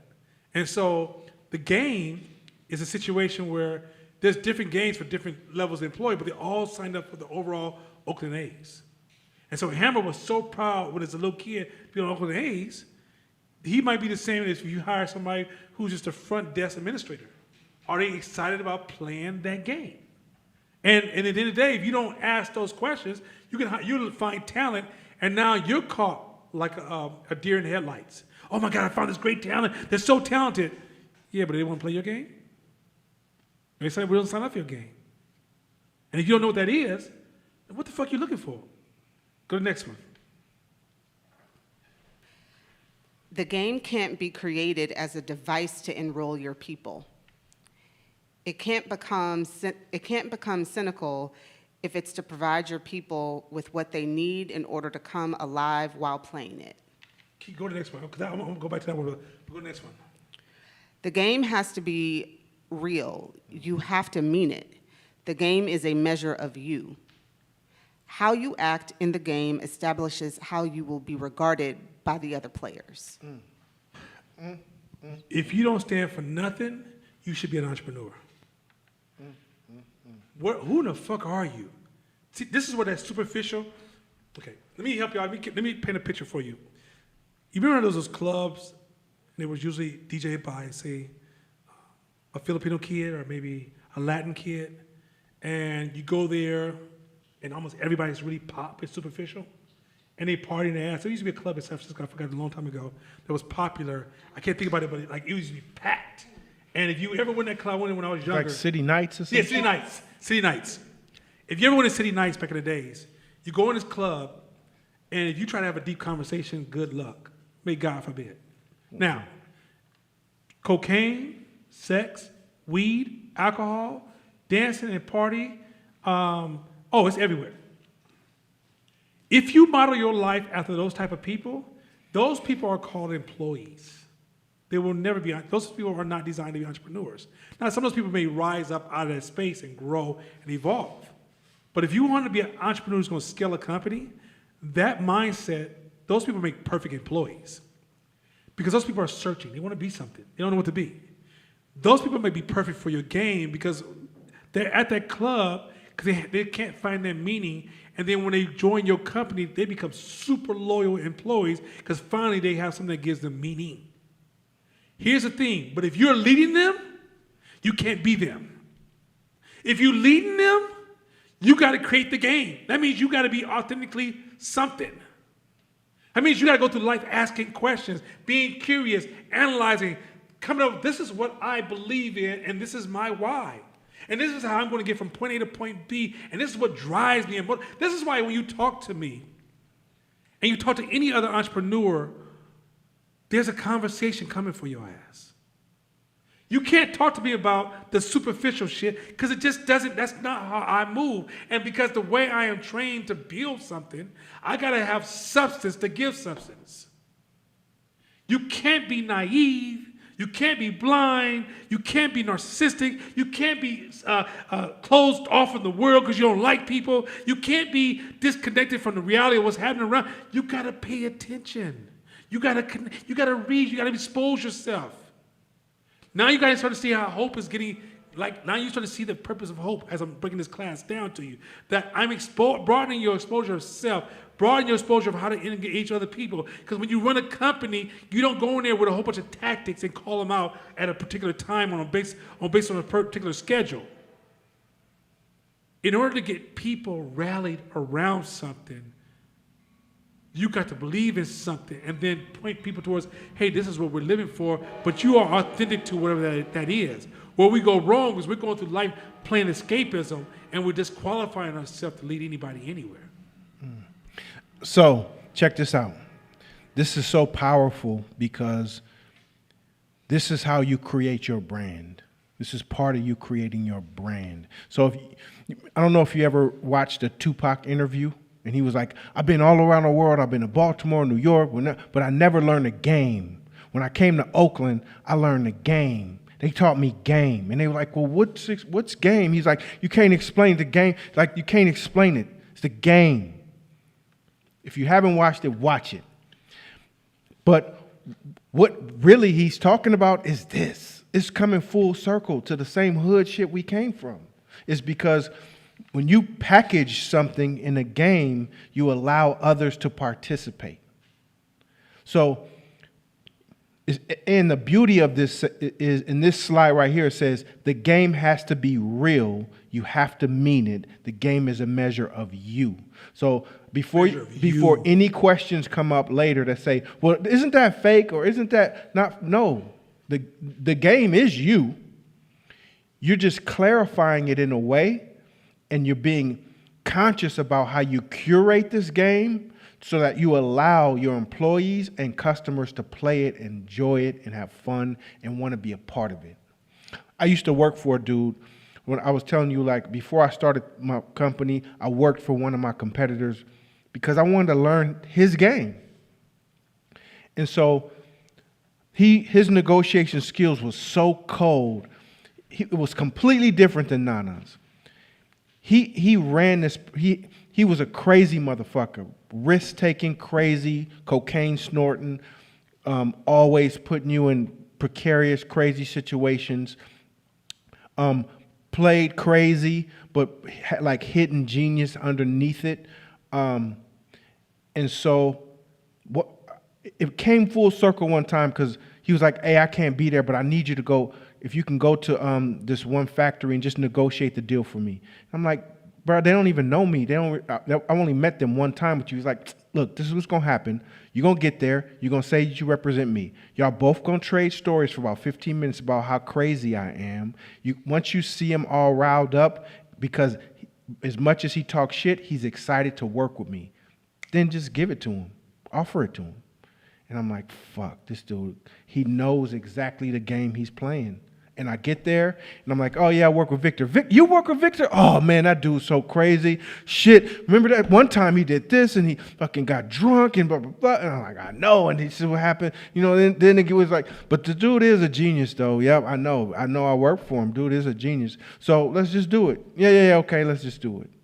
Like, he called it because he knows the rules of his game so well that he can predict shit. The trick is, okay, we can tell, well, I'll follow up on that. I'll come back to that story because that's a dope-ass story, and I'm going to add to that story. But let's keep going because this shit is so much fire. Keep going.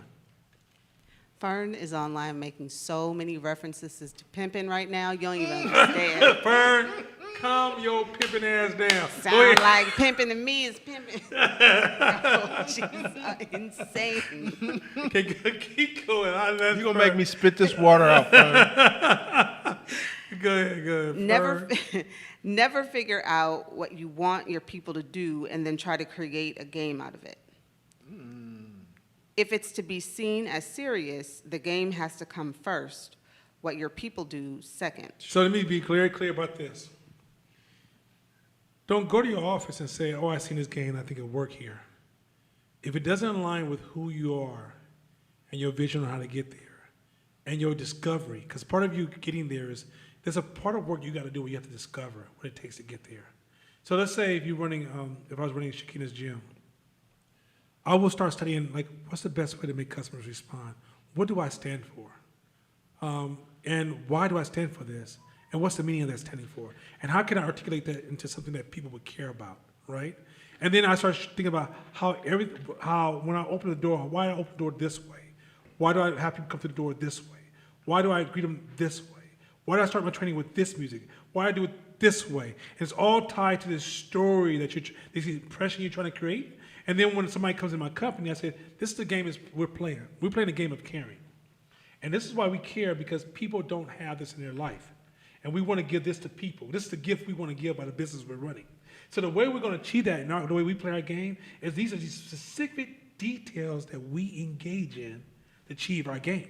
Now, this is when all the rules come in. This is when the fouling, the three-point line, the free throws, the take it out, the 8 seconds to get upside the court, 24 seconds to take a shot. All these rules are starting to be developed because why? This is how we're going to make the game real to the customer, right? And this is also what makes the game real to you, because now when you play the rules is now how you are measuring your greatness for your employees.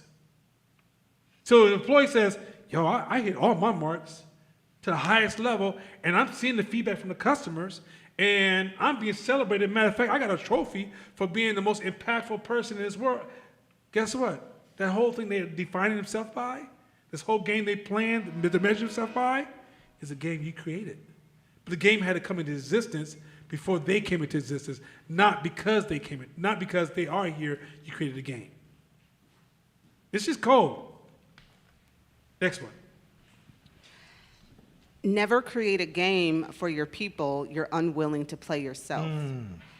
They'll find you out and never let you forget it. I kind of hit that point already. Next one. Make sure there are specific ways of winning the game without ending it. The game can never end because the end will take the life right out of your business. But unless there are victories in the process, your people will grow weary. Keep going. Hence, the value of victories now and then. They keep people in the game and make the game appealing even when it's not. So, Shit. you're on a basketball team. You win a championship. You can't make it seem like the NBA is over that day. We reached the goal. When you win a championship, all you got to get ready for next year. You ever watch Jordan? Jordan would celebrate, but he's like, yo, I see y'all in practice for 2 weeks. So y'all have your fun. Game is not about them playing, the kids having fun. Fun and the game are two different things. This is me help y'all out real quick. Fun and the game are two different things. People have to feel, what's the word I'm looking for? They have to feel like they're thriving. They got to feel like they have to be excited. They got to feel invested. They got to feel valued. They don't need to feel fun. 2, the game can't be something. So, for example, I remember I said a long time ago, what is your purpose? Usually a purpose is something you believe in that you probably will never reach in your lifetime. Now you're trying to see where I'm prepping you for the game? So once you understand your purpose, you build your business around that purpose. What is my purpose? I built a business tied to that purpose. Building your game is pretty easy. Because now you say, hey, what is our goal? Fight Team Media, what's our goal? Is to change the status of black people in America. Well, when do we reach that? Never. But can we always have wins? All the time. Can we all have celebrations and growth? All the time. Will it make everybody on the team highly valuable? Extremely. When my team, they don't even realize they're doing it. My team goes out, talks to the outside world. I get compliments all the time of the team. Oh my God, your team is insightful. Oh my God, your team is highly disciplined. Oh my God, your team believes in great customer service. Oh my God, your team focuses on serving everybody. Oh your team made us so happy. That's because me and Mashama built that at the core. So when people came on a team, we enrolled everybody, we enlisted everybody into this team. And so then when people went out to the world, and then as soon as Fight Team Media made decent money, I say, hey, let's go buy some Fight Team Media gear, Fight Team Media clothes, let's do the Fight Team Media truck. You see what's happening now? It's a game. But in the end, that game makes sure that they get a reward outside of 510 Media. So now, oh, you from 510 Media? Oh, I heard about you. As opposed to you walking in that same space and no one knows your name. So think about if you work in corporate America or any job, how the tiers are set up with positions. You have technician, and it's not manager. It's supervisor 1, supervisor 2, supervisor 3. Within those supervisor positions, you have all these promotions. They're milestones along the way. Then you go from supervisor to FLM, frontline manager. So you manager that manages supervisors and or technicians. Then the manager has tiers, manager 1, 2, all the way to director. Then you go director to VP. So in one particular job, you have 10 or 15 different milestones, promotions, so to speak, to keep you forever striving to elevate yourself within that company. That's because our brains are wired for growth. It's wired. Growth is a human need. We have to grow. So when you create a game that way, it allows the brain to always say, okay, look, it's okay, I'm a technician today, but I'm gonna go after this supervisor position. Tell me what I need to do to get there, and I'm 2 years, I'm gonna be there. Man, you be there. 20 years later, you may hit middle management or whatever, but that's the game that they set up for you to play. So just understanding it is huge. Second thing is, same thing with hoop. In basketball, you have when it's playoff time. It's not, all right, playoff time, and go straight to championship. And let's have bracket play till we hit the championship. No, they first find out who's the best in the city. Whoever's the best in the city, you get a plaque. Then the best in the region. And you regional conference finals. You win that, you get a plaque too. Then it's Western Conference Finals, the whole west part of the United States. If you win that, you get a plaque too. Then it's the championship. So even say you lose a championship, you guys still can celebrate 3 things along the way. That keeps you motivated. And it keeps you ready for next shit. We lost this one, but hey, we can win it next year. Let's do it next year. And then again, once you win it, now you're paired up against people who won it multiple times. Well, any dog can get lucky on a day. Like, hey, let's see if you can do a real true championship can go back to back to back to back. So incorporate that. When it's time to document what you're doing, incorporate that game. It's manipulation, but incorporate it. Well, let me be very clear. There's hella games. So he actually showed you 2 games. Let me show you another game. Because some of y'all get snagged and think, sometimes y'all treat us like we gods, and we said it one way, and then there's only one way. There's hella games. You got to learn to see your games. Mm-hmm. Let's say you got a dope-ass team. The team feel like they're growing if the company's growing. Are they growing in their wins? If their growth includes, for example, let's say LeBron James, if that's the case, then LeBron James would quit the 3rd or 4th year. He'd be like, I'm out, this shit's boring. Or Brady would have walked away from football, right?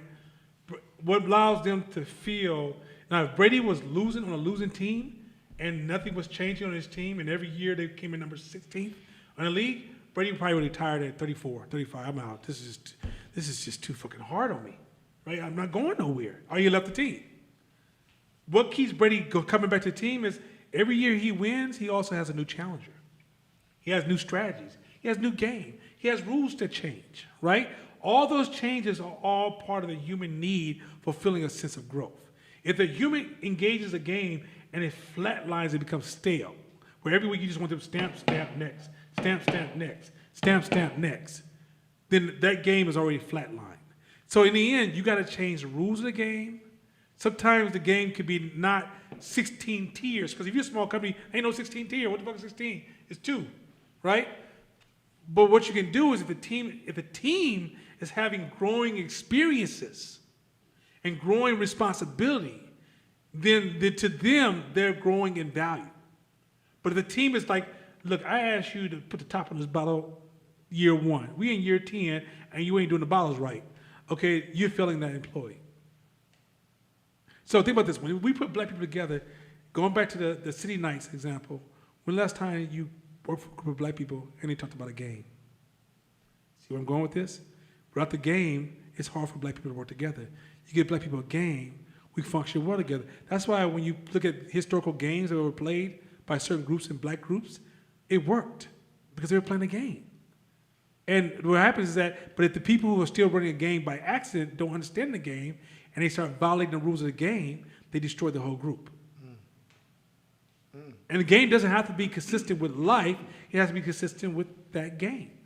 Meaning that Kevin Durant can't go play football. Sorry, different game. We knock you the fuck out, you're too skinny. But in this game over here, you're the greatest of all, you're the second greatest of all time, or one of the greatest of whatever, of this era, whatever, I don't know what shit going on. Whatever. Let's keep going. Next one. Change the game from time to time. There you go, that's it right there. The tactics, not the strategy. So you can change the tactics. Now, for example, NBA is still NBA. The rules of NBA strategy is basically the same. 5 men can play against 5 men, double court, person with the most points win. Now, tactically, you can say, hey, you can do this tomorrow, you gotta do this. Tomorrow, don't do nothing at all. Right? Those tactics can change all the time, but that is what human beings need for an environment to feel exciting.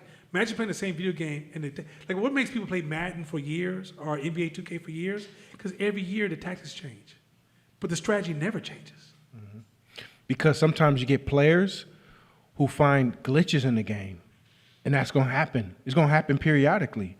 So if you're not always watching and realizing, oh shit, I need to change, I need to change the rules for this particular player who enlightened, because soon when that player, the game is so competitive, when that player changes the game, he's going to create copycats immediately.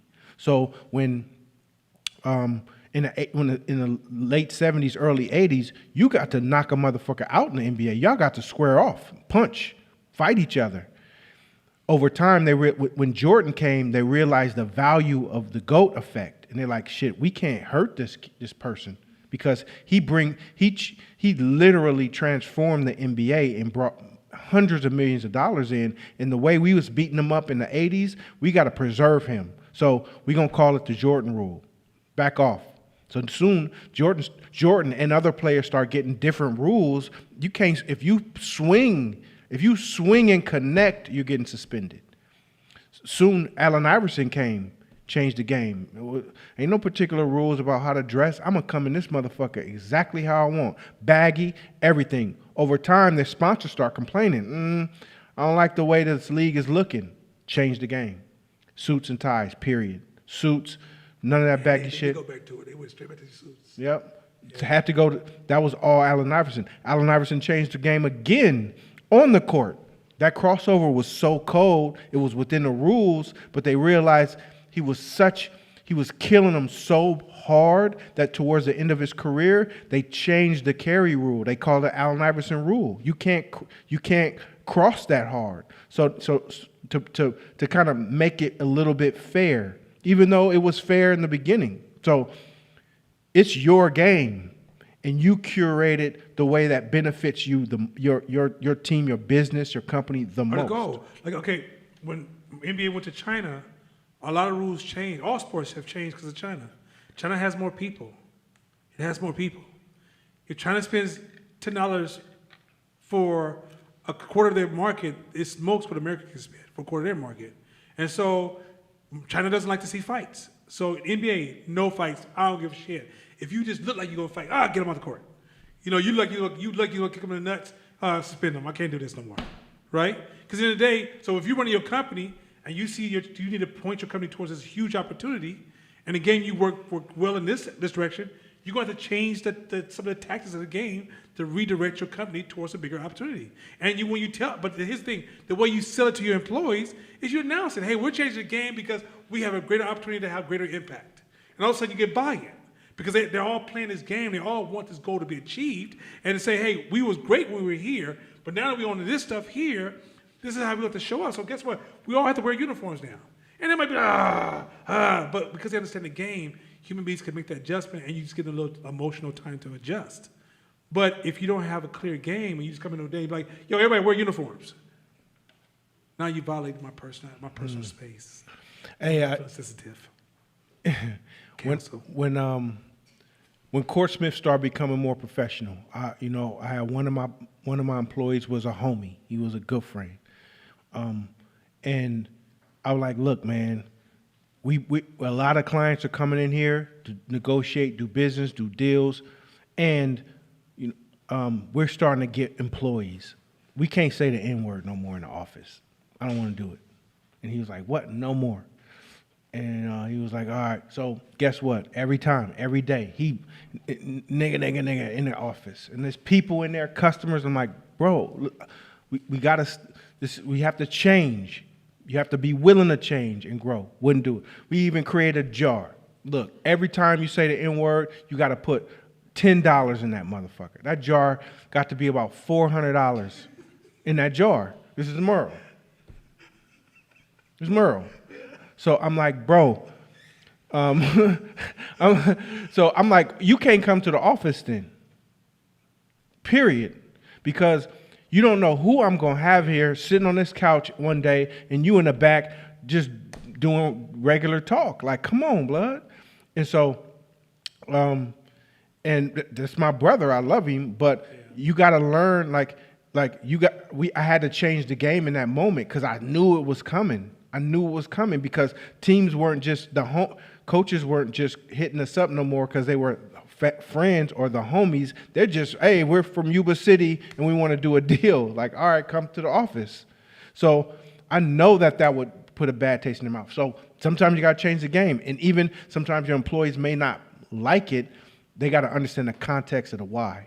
Read the white section because we didn't finish the white part. The strategy is its ethic, the moral underpinning of your game's logic. The moral underpinning. That's he just highlighted that. Go ahead. This must remain sacrosanct, for it is the foundation of you and your people's commitment to each other. Mm-hmm. But change is necessary, for any game can become ordinary, no matter how exhilarating it may be at the beginning. That's just the nature of human beings. Keep going. Mind you, once again, you're not controlling human beings. You're nudging their behavior by a game you created, and the game controls them. It's just like in Christianity, the Bible controls people. The ministers don't. Like churches, like if a minister says, I'm playing this religious game and I am the leader in the game, he or she has power over you. But the minister says, follow me, for I'm Jesus. Dog. Man, that's so real. I don't know about that one, Pimpin. Hey, Even though you are the game. so do you get it? It's the same. It's the same game. Religion, corporations, it's the same game. Because guess what? If we both are Christians and we're arguing about something, I can use the Bible as an anchor. Hey, the Bible says this, though. I just brought out the rule book, the rules of the game. Now you have to conform. If you're a true Christian, you got to conform to the rules of the game. So it's all the same. And think about this. If for me to be a leader of a religious game, if I'm a minister or a leader in a church, and I don't show up and I'm not consistent, like I leave the church and I'm like, man, last night I was over some bitches last night. Oh, hey, how you doing, sister? Anyway, and I was, okay. Then at that point, but at that point, I'm losing my staff and I'm losing all the people following me because I don't believe in the game. So in order for to get other people to believe in the game, I gotta believe in the game and then create the rules and structure. Now in that game, the strategy may be God's words, but the way you follow religion is a tactic. See, the Bible is the strategy, the religion is the tactic. You gotta keep changing the tactic, but the strategy doesn't really change. Why are we here? What are we following? This is our book. That's what we believe in, right? Now we may interpretation of strategy is one thing, but the tactics should always be open to change. Otherwise, people get burned out, and before you know how you have your members at other churches. If you're running your business, your people are working for your competitor. Because the game just seems, it's the same, he's playing the same game, but his game just seems a little bit more exciting. because his tactics are in line with, because his tactics are changing, and your tactics are just the same old 1980 ass tactics, ain't changed. Y'all seen that shit happen in .com era when there was a lot of old school companies that they couldn't change their tactics and they got killed off, and a lot of their talent went to the bigger companies because it's like, oh, you guys have food, drinks, y'all get this time off, you get the I want to get with those tactics. And you over here talking about, nah, man, look here, I believe in if you late 5 minutes, I'm getting right up. And they over here going, right up, hey, if you 5 minutes late on that project, you get it right up, but you come in the office when you need to come in. Well, I'm out of here. And you could make those tactical changes, even though the strategy of your company was, we both have this outcome and where we're going, and how we're going to get there is this way. But those tactics of how you get there could be millions, if not trillions, of options. Next one.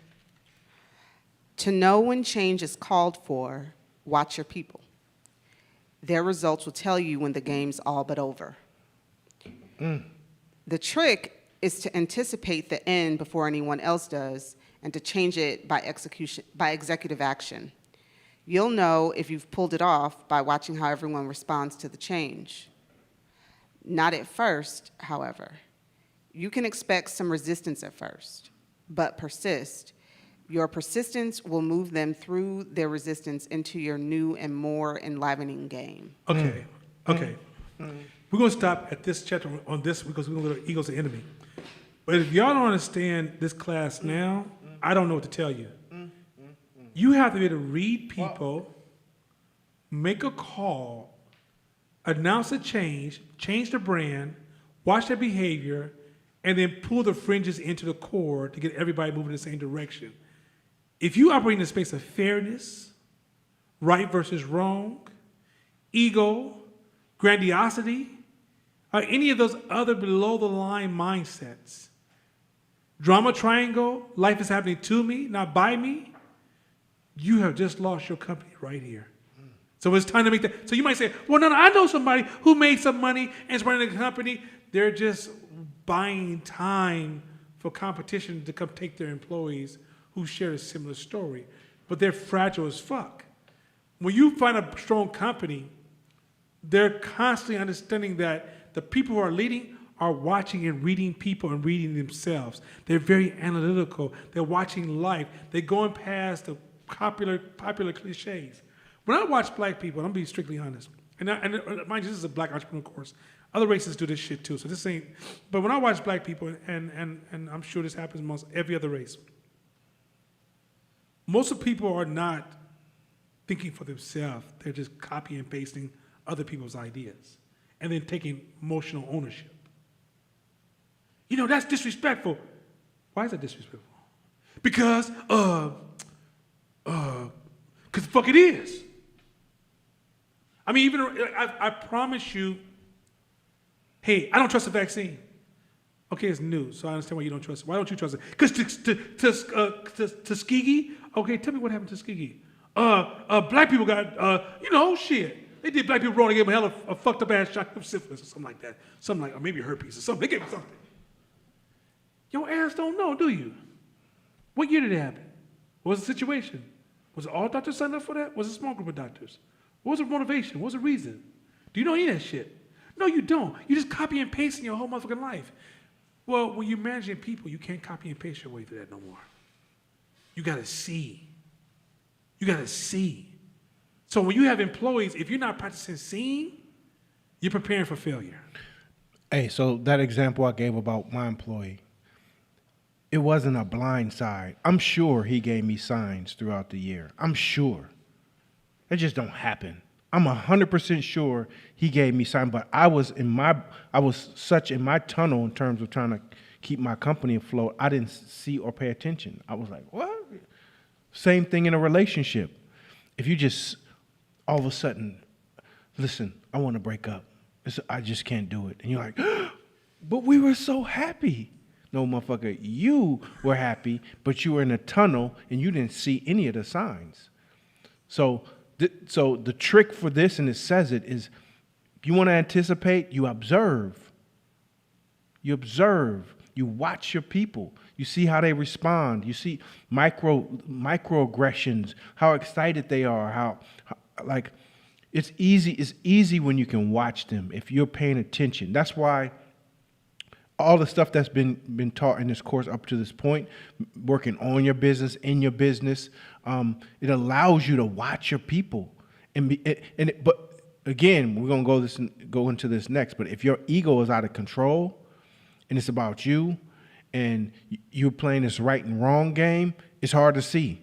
It's hard to see because you'll be able to justify any action, any feeling. If your employees came and said, you know what, I'm not feeling it, or, you know, this shit is just not right, or I'm not happy, you're like, well, that's because you, and you blind to the true essence of what's going on in the company. So you anticipate by observing. This shit is so cool. Like, yeah, if you working in your business, you can't see this. You can't see it coming. You're just gonna get sideswiped. It is. Now, mind you, you can't beat yourself up either. What makes Court's story strong to me, as he told the story, that happens to everybody. You get shit happened to me. You're a human being. You're gonna make those kind of mistakes. It's just that you have the ability to stop and engage in some kind of introspection, go, oh shit, I didn't do that. Oh shit. Let me add this to the list of shit I want to work on. And then over the next 6 months, you get that shit fixed. Not tomorrow. Some things gotta be tomorrow because it's like literally your business is on fire. But some things is like, yo, this is gonna cause me to be into an uncontrollable fire in the future.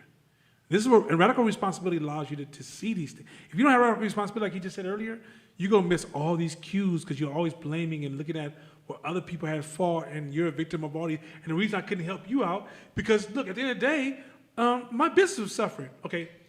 But if COVID goes on another 3 years, he's gonna have to figure a new system out. He has to take radical responsibility, like, yo, I can't do this to my team. So now how do I do this? Because I am being pulled by threats to my market and uncertainty. But how do I also protect my team in the meanwhile? There is a solution. But by him taking radical responsibility, he'll figure it out. He don't need to have the answer. He will figure it out through a process, right?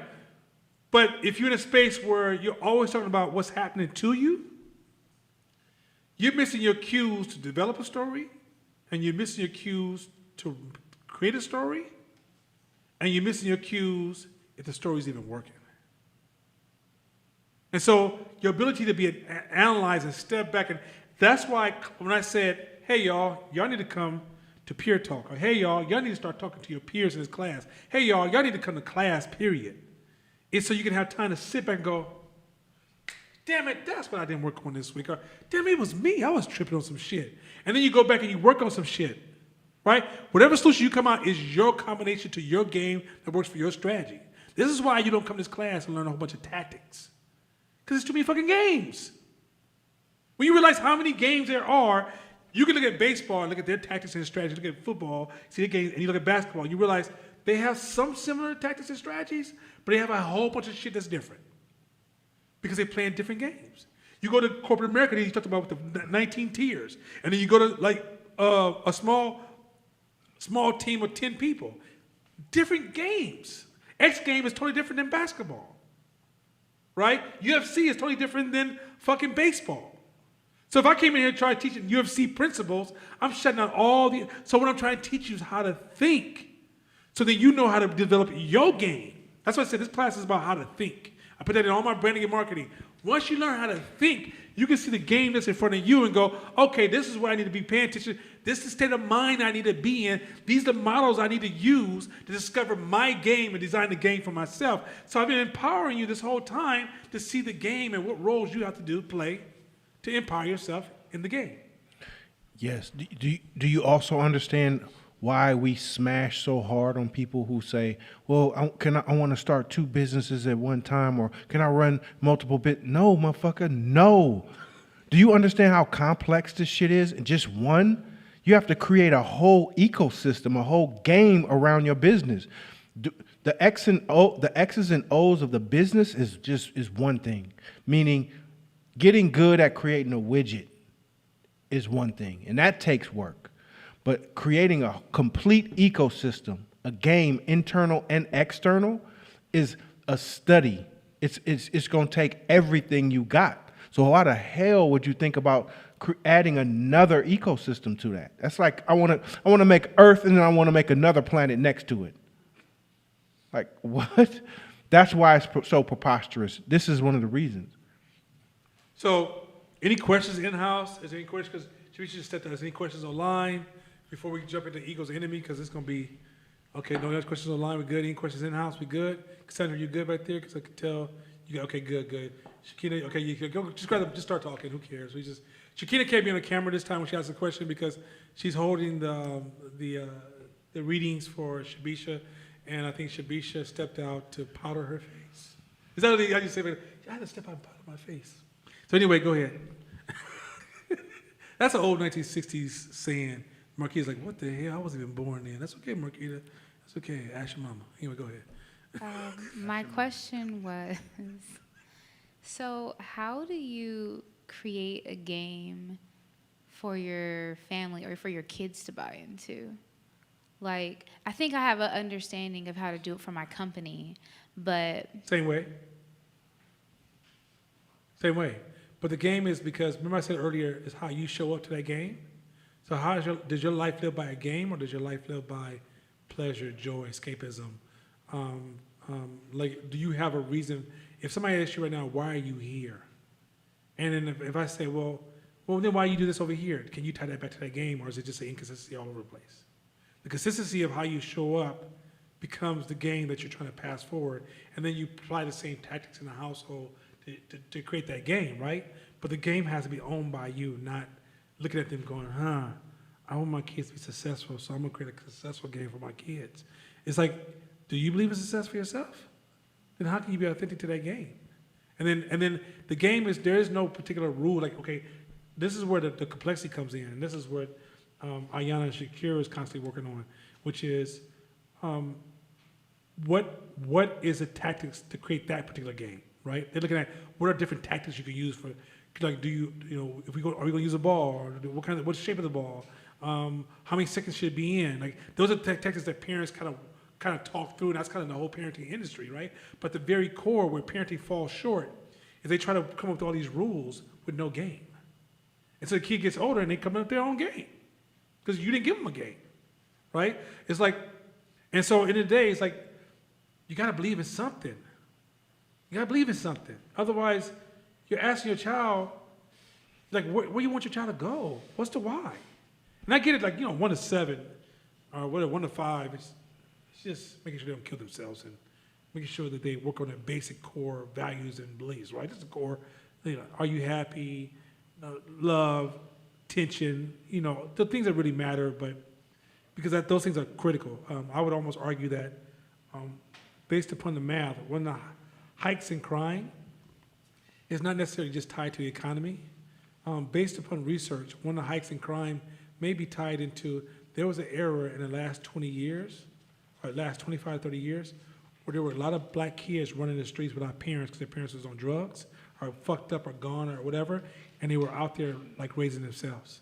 Well, those kids are grown up now, and they didn't have no love, they didn't have proper love, or they may have had a parent, but just wasn't there because the crack era, the argument is that the crack era had just as much impact as Jim Crow upon black people.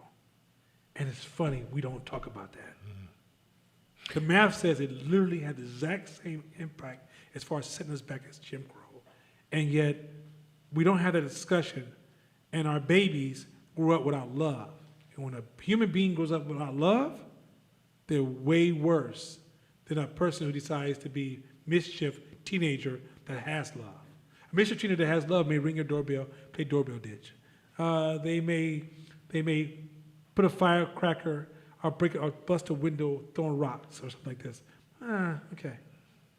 A mischief who hasn't been raised with love, may break in your house with a gun and kill your grandmother when she discovers them. Because why? He or she never been loved, right? Or she may be a prostitute on East 14th. If those of you from Oakland, that's the prostitute row, right? Might be a prostitute at the age of 14 because ain't never had no love. And black people, if you ever went to schools about 15 years ago, in Oakland at least, or 20 years ago in Oakland, you could see a whole bunch of kids who weren't loved with no attention. and nobody was coming to save them. All black people were partying, escapism, and trying to survive, or trying to like get lost, right? That's why things like weed and cocaine and drink and alcohol hits, it takes off in our community so strong. We weren't practicing discovery and showing up. We was practicing escapism, and so our kids suffered. I'm going a little bit too far, but I just want y'all, like, when you look at the numbers and statistics, there's more connections mathematically to lack of love and attention than there is to just bad parenting. And which also illustrates the point that rich love for a child, just give a child rich love, can help you excuse a lot of your mistakes. Because perfect parent, I don't know what the fuck that is, and if you tell me you're a perfect parent, contextually, you just fucking lied to me for the first fucking time.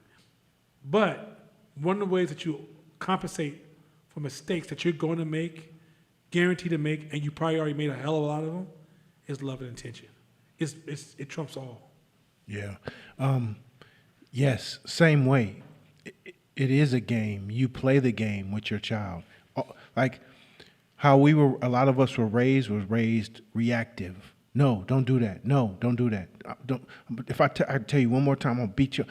It's all reactive. There was no game.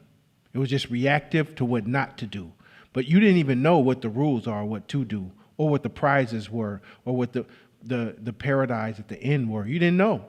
You just bounced around and got your ass whooped with the belt or popped in the mouth. And they don't like that. They don't like that. It was no rules. When you create a game, it makes it fun.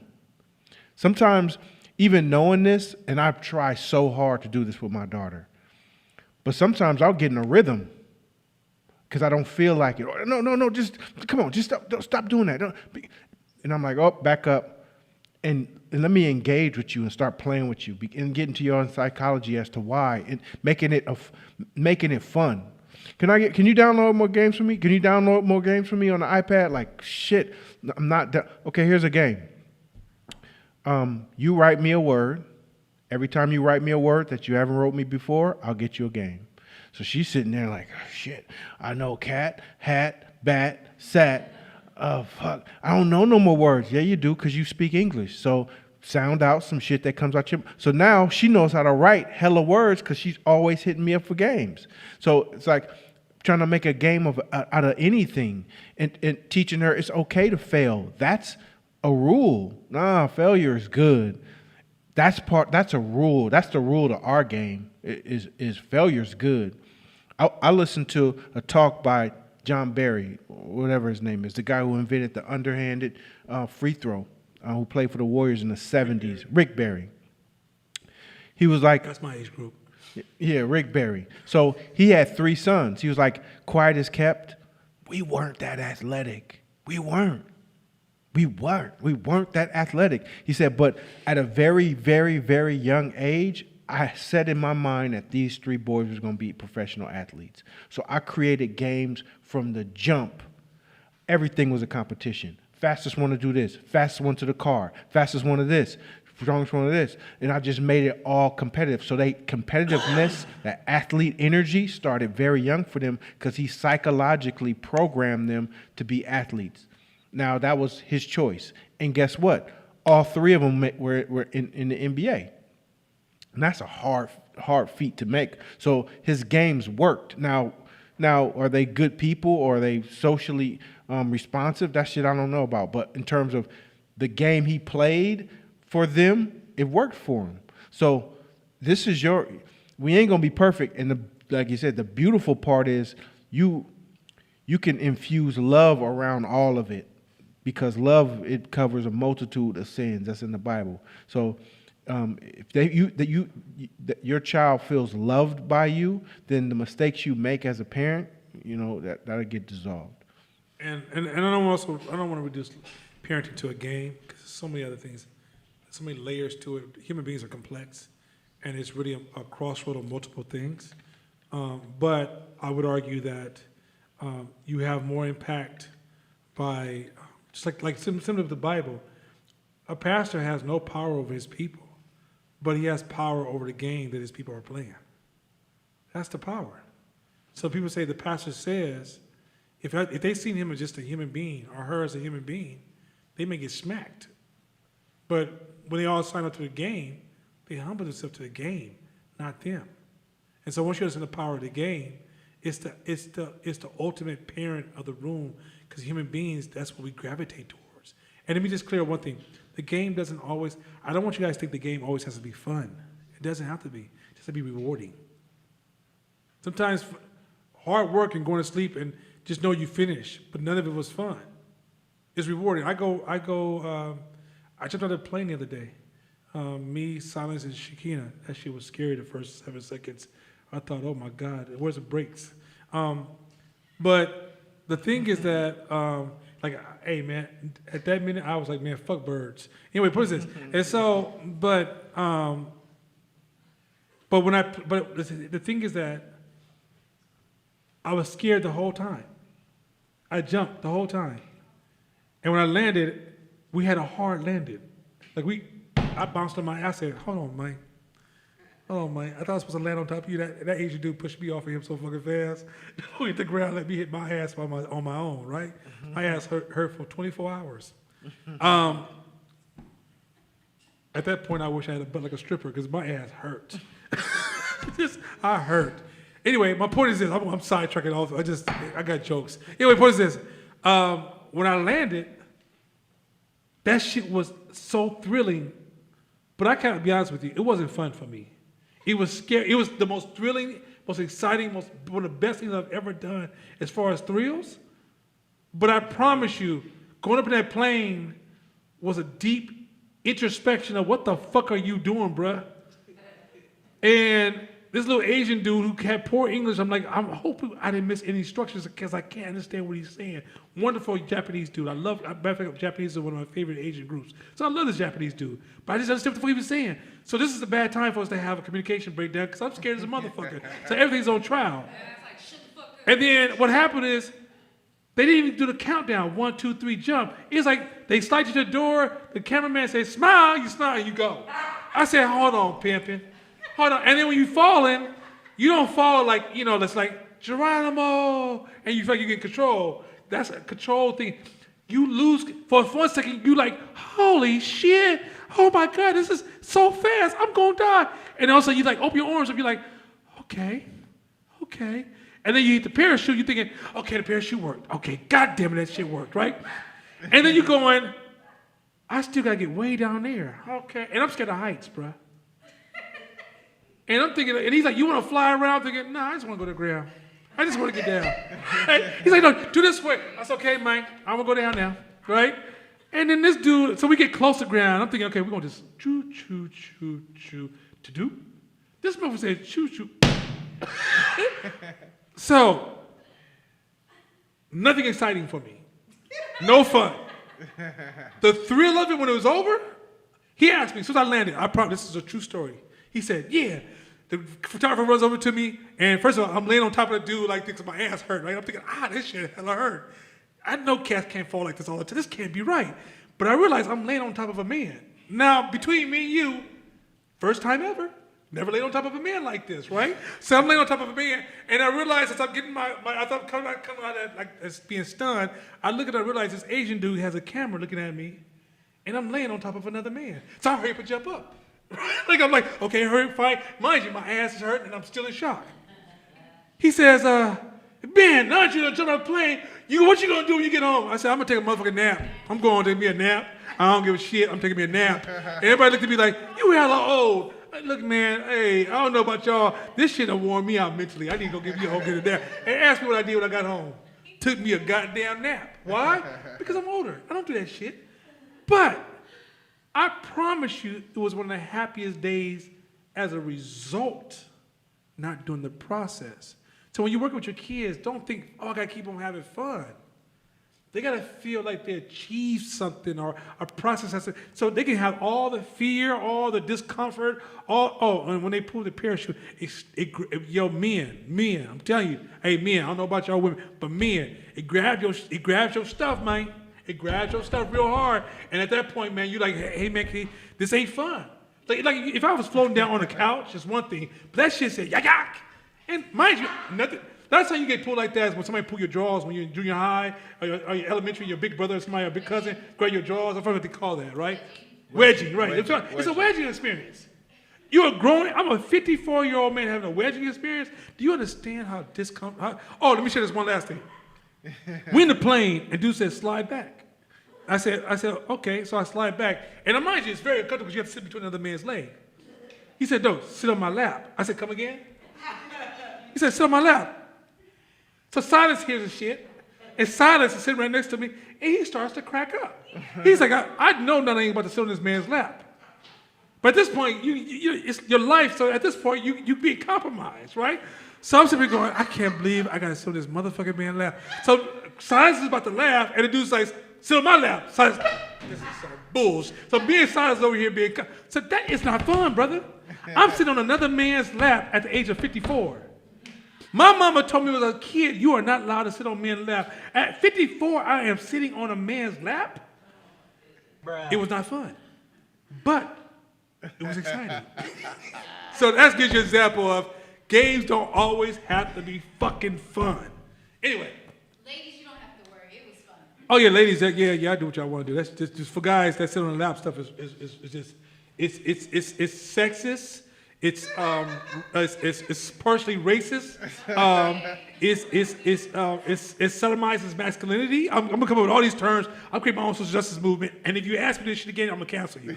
Anyway, let's go to the next one. Ego time. Let's get it going.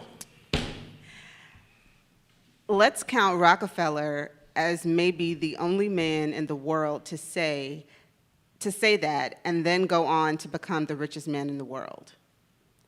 But for every one of him, there are a dozen more delusional assholes who said the exact same thing and genuinely believed it, and then came nowhere close, in part because their pride worked against them and made other people hate them too. So in business, do me a favor. Stop celebrating success while you're claiming success. There was a person in our class, and I won't call his name because I call his name every year, but this year I'm going to give him a break because he'd be like, Nana, come on, man, leave me the fuck alone. This cat used to be on the internet, you know what I'm talking about, we're going to say his name. He'd be on the internet, yeah, this week I'm working on my success. You know, and I'm trying to work to the top, I'm about to get here. I believe I'm going to be impactful, I'm going to da-da-da-da-da-da-da-da. You're losing people, actually. People will not like you. The people that people respect are the ones that put their head down and they grow. And here's the thing, when people see you humble on your journey, people will invest in you in a humble way on your journey. But if people think that you're just this cocky asshole, they literally, like, okay, you achieve success through relationships. But if you betray relationships through your pride, you compromise your chances of success. And so part of our problem is that by us celebrating too early or telling them I'm going to be successful, I'm going to be a millionaire, I'm going to be a billionaire, you don't realize that it also sets you up to fail. Second, there's a mindset that comes about you when you're down here.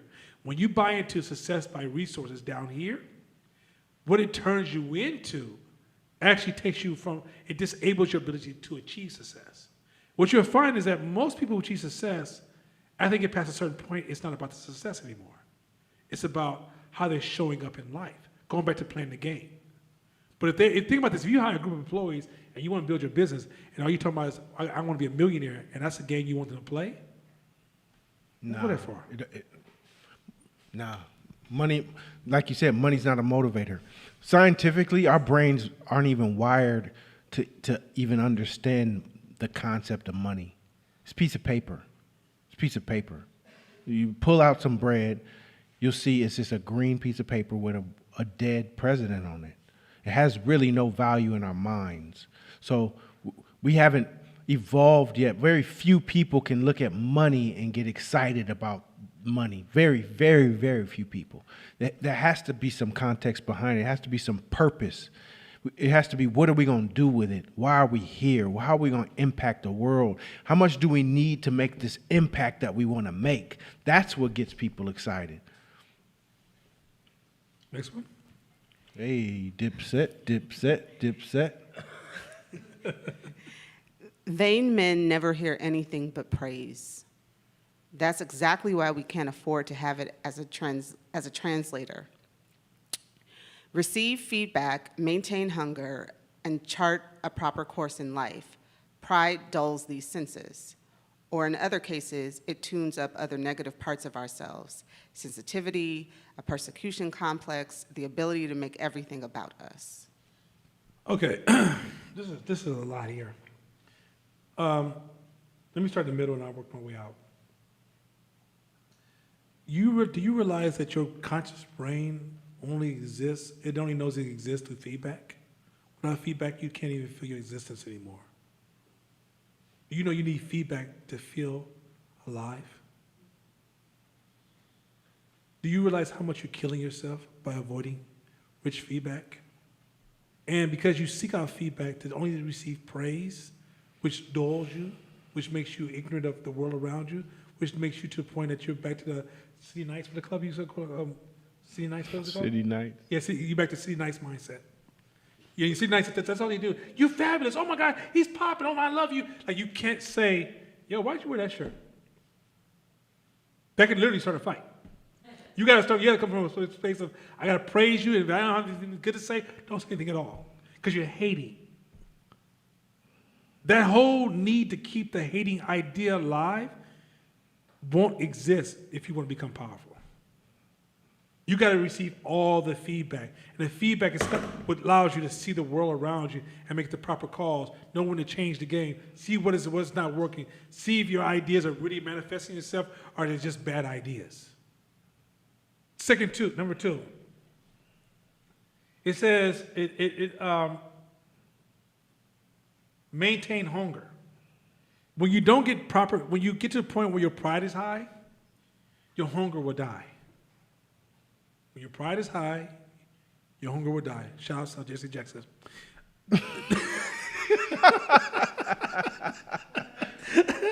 When your pride is high, your hunger will die.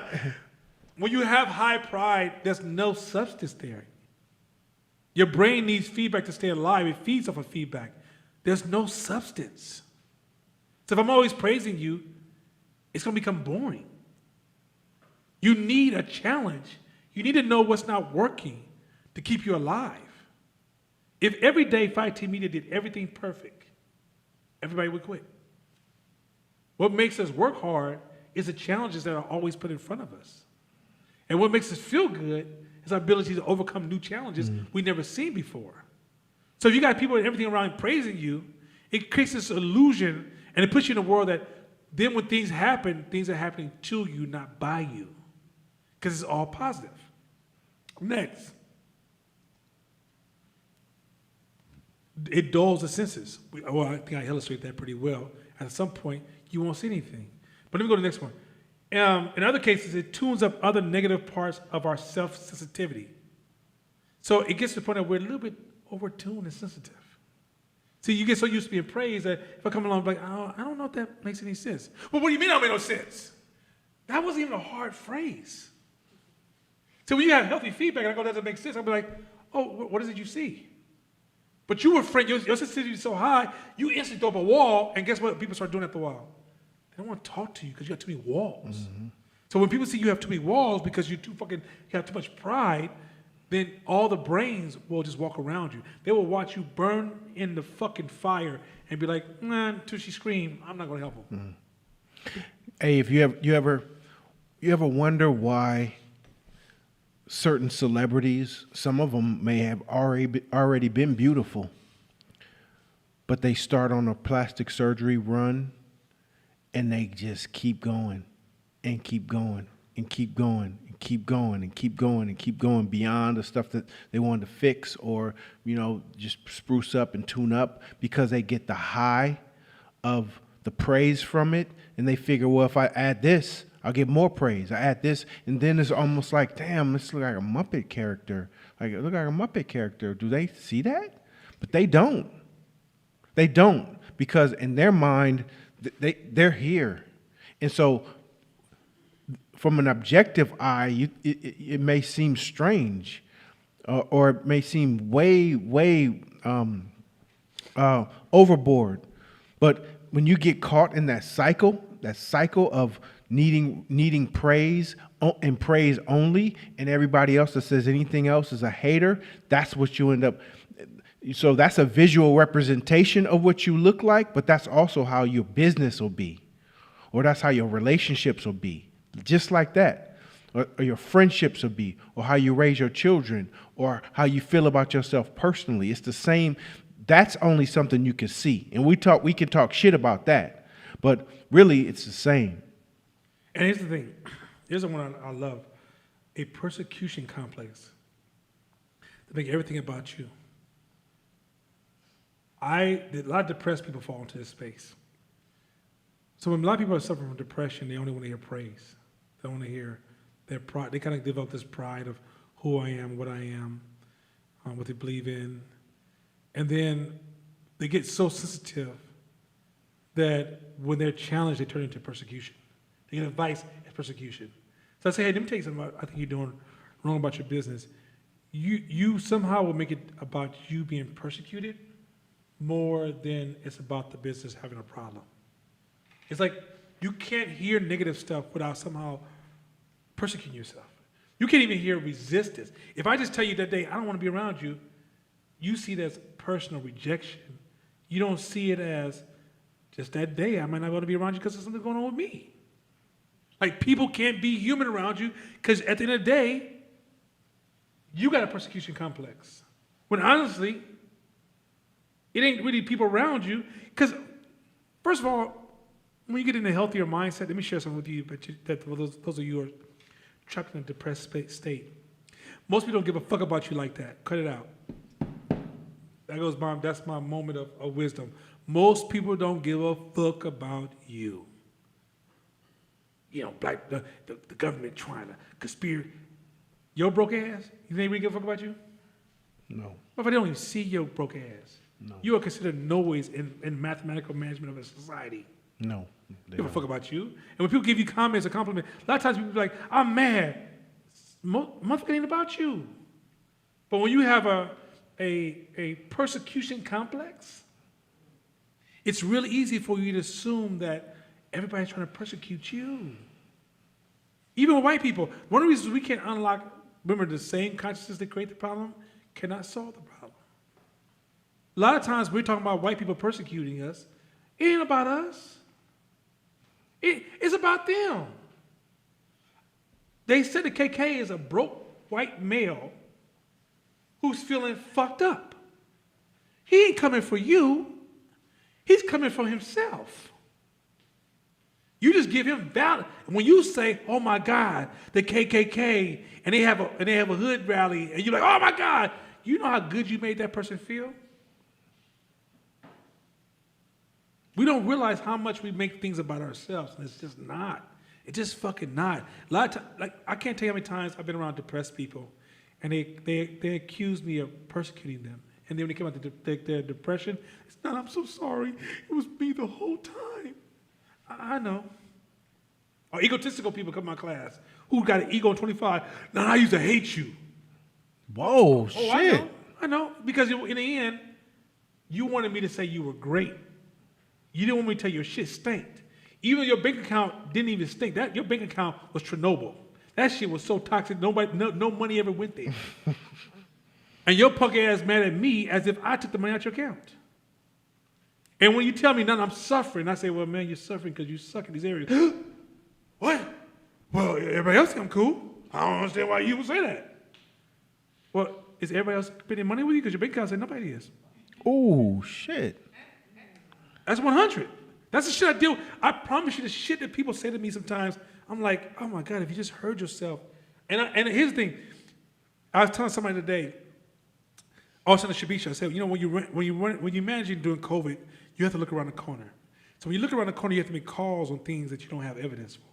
You're taking an educated guess, a hypothesis, and then you make a decision on a hypothesis, which leaves room for conspiracy. That's why conspiracies are rich right now, because leadership has to make decisions around the corner. But I said, you know what's cool also when you make decisions around the corner? When you make decisions for people around the corner, try it with anybody, one-on-one. Say, "Hey, I think you're going down the wrong lane." They're going to turn it into a persecution complex and say, "Who are you to tell me? You don't know me. Ah, da, da, da, da, da, da. Because people can't deal with somebody who's trying to forecast based upon looking at signs of your behavior and consistent patterns. People want to believe that unless it happened, you have no right to talk to me. Right? That's just the world we live in. And so in this space here, when you're in that pride space, for somebody to try to help you look around the corner, you're being persecuted by that. You're being victimized by that. How dare you come up? You make everything, and then you make it about yourself. Oh, so you saying the reason I didn't make a profit is because I'm not good enough? No, I said your product's not good enough. Yeah, but I made the product, so when you're saying I don't know what I'm doing? How the fuck you keep getting in the middle of this conversation? With your broke ass? Where is broke humility? I don't know what the fuck. Yo, victim to villain ass right now. Get your punk ass. Anyway, go to the next slide. I like that version of Nana. Hey man, it's just, look, I'm going back home with that one, man. Is Zika gonna let me take that home? So I'm just comes out every once in a while. Go ahead. We tend to be on guard against negativity, against the people who are discouraging us from pursuing our callings or doubting the visions we have for ourselves. This is certainly an obstacle to beware of, though dealing with it is rather simple. What we cultivate less is how to protect ourselves against the validation and gratification that will quickly come our way if we show promise. What we don't protect ourselves against are people and things that make us feel good, or rather, too good. We must prepare for pride and kill it early, or it will kill what we aspire to. We must be on guard against that wild self-confidence and self-obsession. The first product of self-knowledge is humility, Flannery O'Connor once said. This is how we fight the ego, by really knowing ourselves. Okay. When you first achieve success, it's a warning for everybody. This is where this is when I usually let people burn. And I promise you, if you know me, and you come to me one day and you ask me to read you, and it seems like I won't never stop because I got like a list that looks like a Dead Sea Scroll, and this shit's just like, oh my God, would you ever stop? How come you never said anything? Your pride was out of control. Your pride was out of control. I will call court in a minute for 70% of the things I see. Some of the stuff I just don't, because he's a grown-ass man with a great-ass mind, and he needs that lesson for himself, and I see him working on a solution. But let's say, if I saw court, which rarely happens, right? But let's say if I saw court, just when I thought, man, that's a bad idea. I would call him and feel totally comfortable, because he doesn't have a high pride. You gotta have some pride, right? But it's a time to turn your pride on, right? When he opens his store, and he should sell from a space of a little bit of pride. Hey, this is the best shirt you could buy. And I made it, I believe in it. Okay, fine. But the customer gives him feedback, he has the ability to flip in milliseconds to, thank you for that. So I can call him and say, hey, Court, I think this is not translating. And then we will have a full-out exploration. We're exploring. I'm not right. He's not claiming he's right. We're about to explore together. And then we'll break, right? And then if he feels he needs to come back about it because he's going to test it. And if he has a point of doubt, he'll be calling me like, hey, man, I tested some ideas, and this is what I'm translating. That is an act of moving forward. And that means that he's also deputized me to watch his back. Right there. You guys have killed all your deputies. You shot all your deputies and the sheriffs. I'm done. Like, you done killed all. Like, you done shot the sheriff and deputy, everybody gone. Because you can't receive no feedback. You at a point, you only hear praise. And here's the thing. These are people that I end up cutting off. They get to a point where they hit their first couple of successes. Maybe you run your business and you hit your first $300,000 a year. Or you have a job where you finally made $200,000, or you get a title you always wanted, or you get publicly recognized as the man. I mean, like, you're the dopest artist, the dopest this, the dopest that. And then pride comes in. and you go flatline and you slowly die. Because you stop practicing the same, you start driving as hard, you start believing in yourself, you stop being curious, you start defending, you stop researching, you start, okay. Here's the thing, this is one of the practices that we have at Fight Team Media, if you ever ask me. This is clear as day. No, how do you feel? Oh, that was amazing. I'm already on to the next one. Because next month, that's done, that's old news. But now you hella tight. Nah, I got this shit to work on here now. Your praise to me can be a soft comfort, but it's no different than the sugar that's in a cupcake. It makes the cupcake taste good, but it's not going to sustain my health. My health is based upon the vision and the game I'm playing, not the praise you're giving me. And the greatest thing you can give me is insight. So when I'm walking around and I'm like, hey, what do you think about class? I'm not looking for you to be like, nah, that class changed me, which thank you. That's a motivator too. That is the candy, and I enjoy that candy. But I'm also listening to like what's not working. It doesn't mean you're always gonna be right or wrong, because I gotta try to figure out through the weeds contextually, because I gotta read you through context, not a content. So you say this doesn't work, I have training of context over content. So I want all feedback to come back, but I can tell when your context is off. Now, class, like I remember one person said, yeah, I really like class, but sometimes you guys have software issues, and that's just intolerable. Whoa, intolerable. Okay, shit. Okay, then your context is off. Because you don't understand the process of evolving and building and testing and growing. And there's no tolerance for that. So that's your flaw. So I'm not sure if I can take that in. But if you say, no, I'm trying to get it, and I hear what you're saying, but I just don't feel like I'm growing. Well, why don't you feel like you're growing? Well, I hear the stuff, but it's not working here, and here. That's my fault. Okay, I need to go back to the Fight Team Media Hope. Say, hey guys, this ain't translating. I hear what he's saying, but I've had 20 people say this is not translating. And it's not just one person. So contextually, there's something wrong here. You see where I'm going with this? But I'm humble here. Like I said, I'm still changing Hope every week, every month to serve. Not, Hope hella tight, we teaching some dope shit. Ain't nobody teaching no shit like this, so we're gonna ride with this. Hella people came to me crying, saying thank you. Hella people making more money now. Oh my God, Court, we hella tight.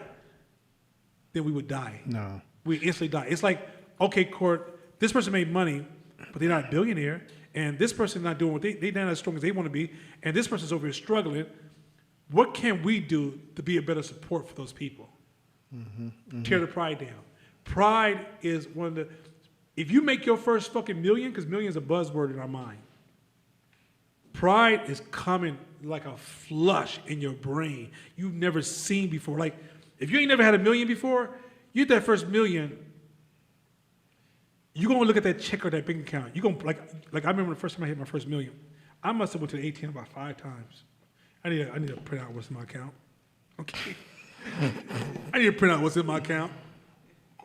Hang out to the day. Hey, man, I need to go to the bank real quick.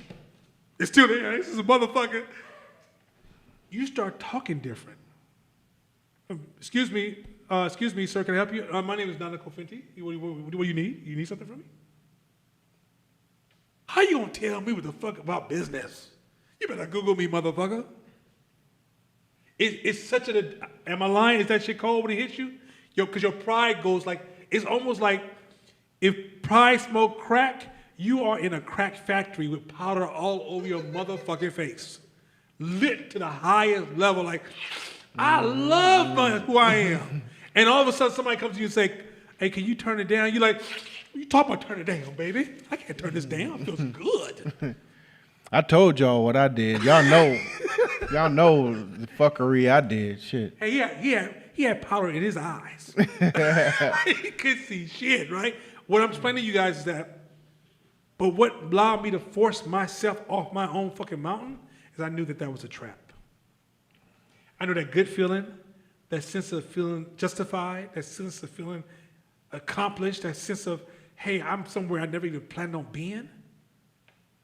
Instantly told me, if you don't shut your punk ass up and get back to work and remember that your people ain't free, until your people are free, you broke as fuck. Yep.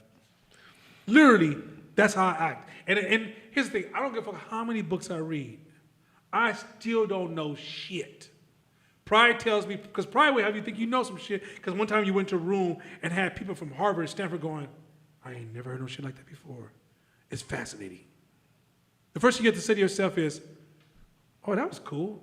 I gotta keep practicing if I want to stay strong like that. Hey, to all my conscious personal development friends and all the people who got these gurus that they listen to that tell them that you only think positive, you stay away from negative. That's some bullshit. Oh my God. It's some bullshit. Oh my God. So there's a difference between being a positive thinker and an optimist. A positive thinker, who's somebody who thinks positive all the time, you're on a fast track to failure because you have to create illusions in your brain to tell you that Come on, something's Court. not there. So God you damn it, say, come on, man. hey, Tell the you're truth. standing in your fucking garden and your grass and all these weeds is popping up and you say, okay, positive thinking. There's no weeds. No, motherfucker, like you're lying to yourself. The optimist says, damn, look at all these weeds in my garden.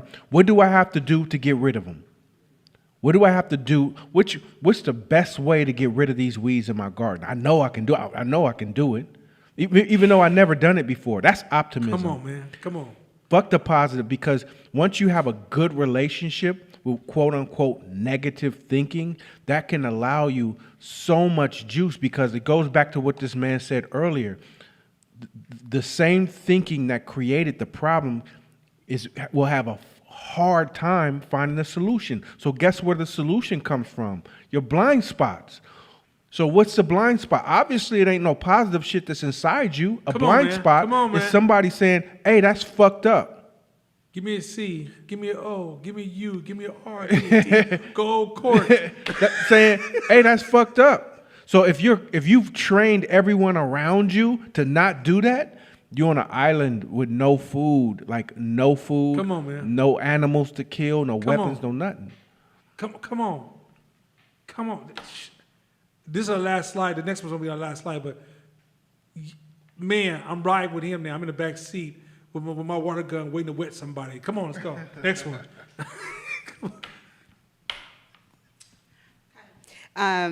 The question to ask when you feel pride then is this: what am I missing right now that a more humble person might see? 2, what am I avoiding or running from with my bluster, franticness, and embellishments? 3, it is far better to ask and answer these questions now with the stakes still low than it will be later. It's worth saying, just because you are quiet doesn't mean that you are without pride. Oh, come on now. That's just for your introverts. Y'all think your introverts like, well, I ain't got no pride.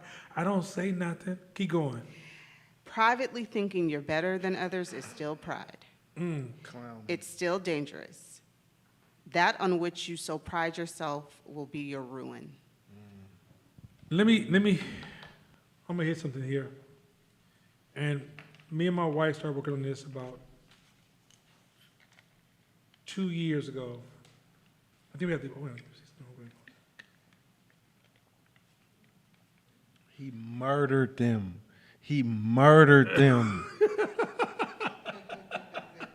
So let me say this real quick.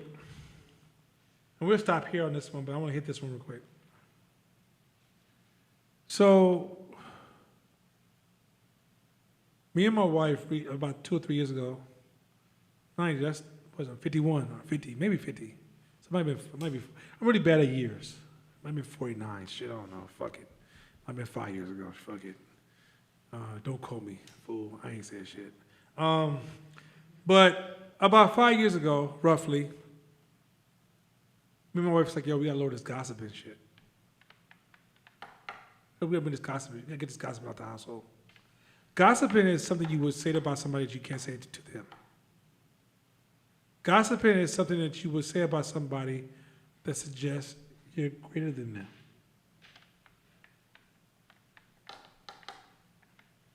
Pride, if you like to gossip a lot, you're dealing with another version of pride. See, it's different if you, like, for example, me and Court may bring up somebody in this class, but it's analysis. Hey, what do you think about this? How can we help them? What do you think the challenge is? How do you think we work on that? Gossip is, yo, man, You heard about Kaja? She's working flower fatigue. She fights for the flower. I don't know what the fuck. She's fighting for the flower girls. And you know the girls, they hella weak. Yeah. Matter of fact, I created my own team. I'm better than that team. But yeah, I guess she gonna do the best she can. All she knows is flowers. She should get into some motherfucking trees or something. It's because you're devaluing people in your conversation. Pride is so popular in our culture, and yet we love gossip shows. We love gossip. Gossip is everywhere in our culture. It's a very prideful culture, and then you mix it with social media and internet. Full of pride. Pride also destroys your internal team. If you gossip too much to your team, you actually destroy your team. Mind you, I said 5 years ago we started working on it, and I'm still catching myself every once in a while going, is this it? Is this gossiping? See, I'm always working on myself. If y'all think I'm a perfect motherfucker, then you are blinded by heroism. And you gotta get your shit fixed quick. Because that's why you're oppressed, because you got white people as your heroes. Fix your shit.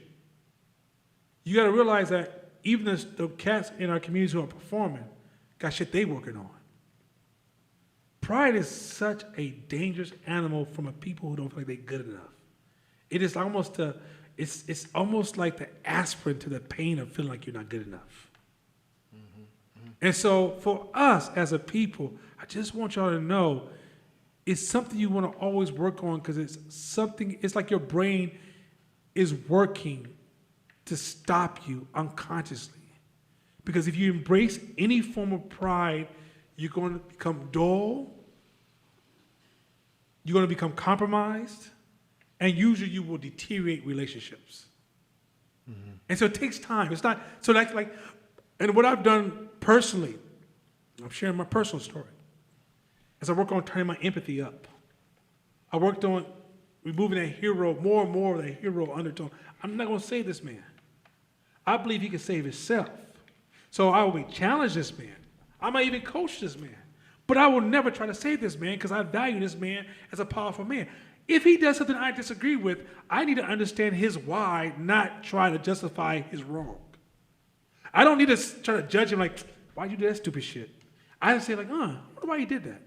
Let me figure that out. And that's how you turn that pride down. Because I'm working on the opposite side of the fence, which is I want to discover him. I don't want to judge him. I don't want to assume him. I want to say, if he does something different, don't try to put myself in his shoes. I need to ask him, what are those? Can I get in your shoes and see what they feel like? Oh, that's why you walk with a limp. I didn't know this part of the shoe was missing. This whole time, I thought you was acting like Fern or some shit, trying to be a pimp.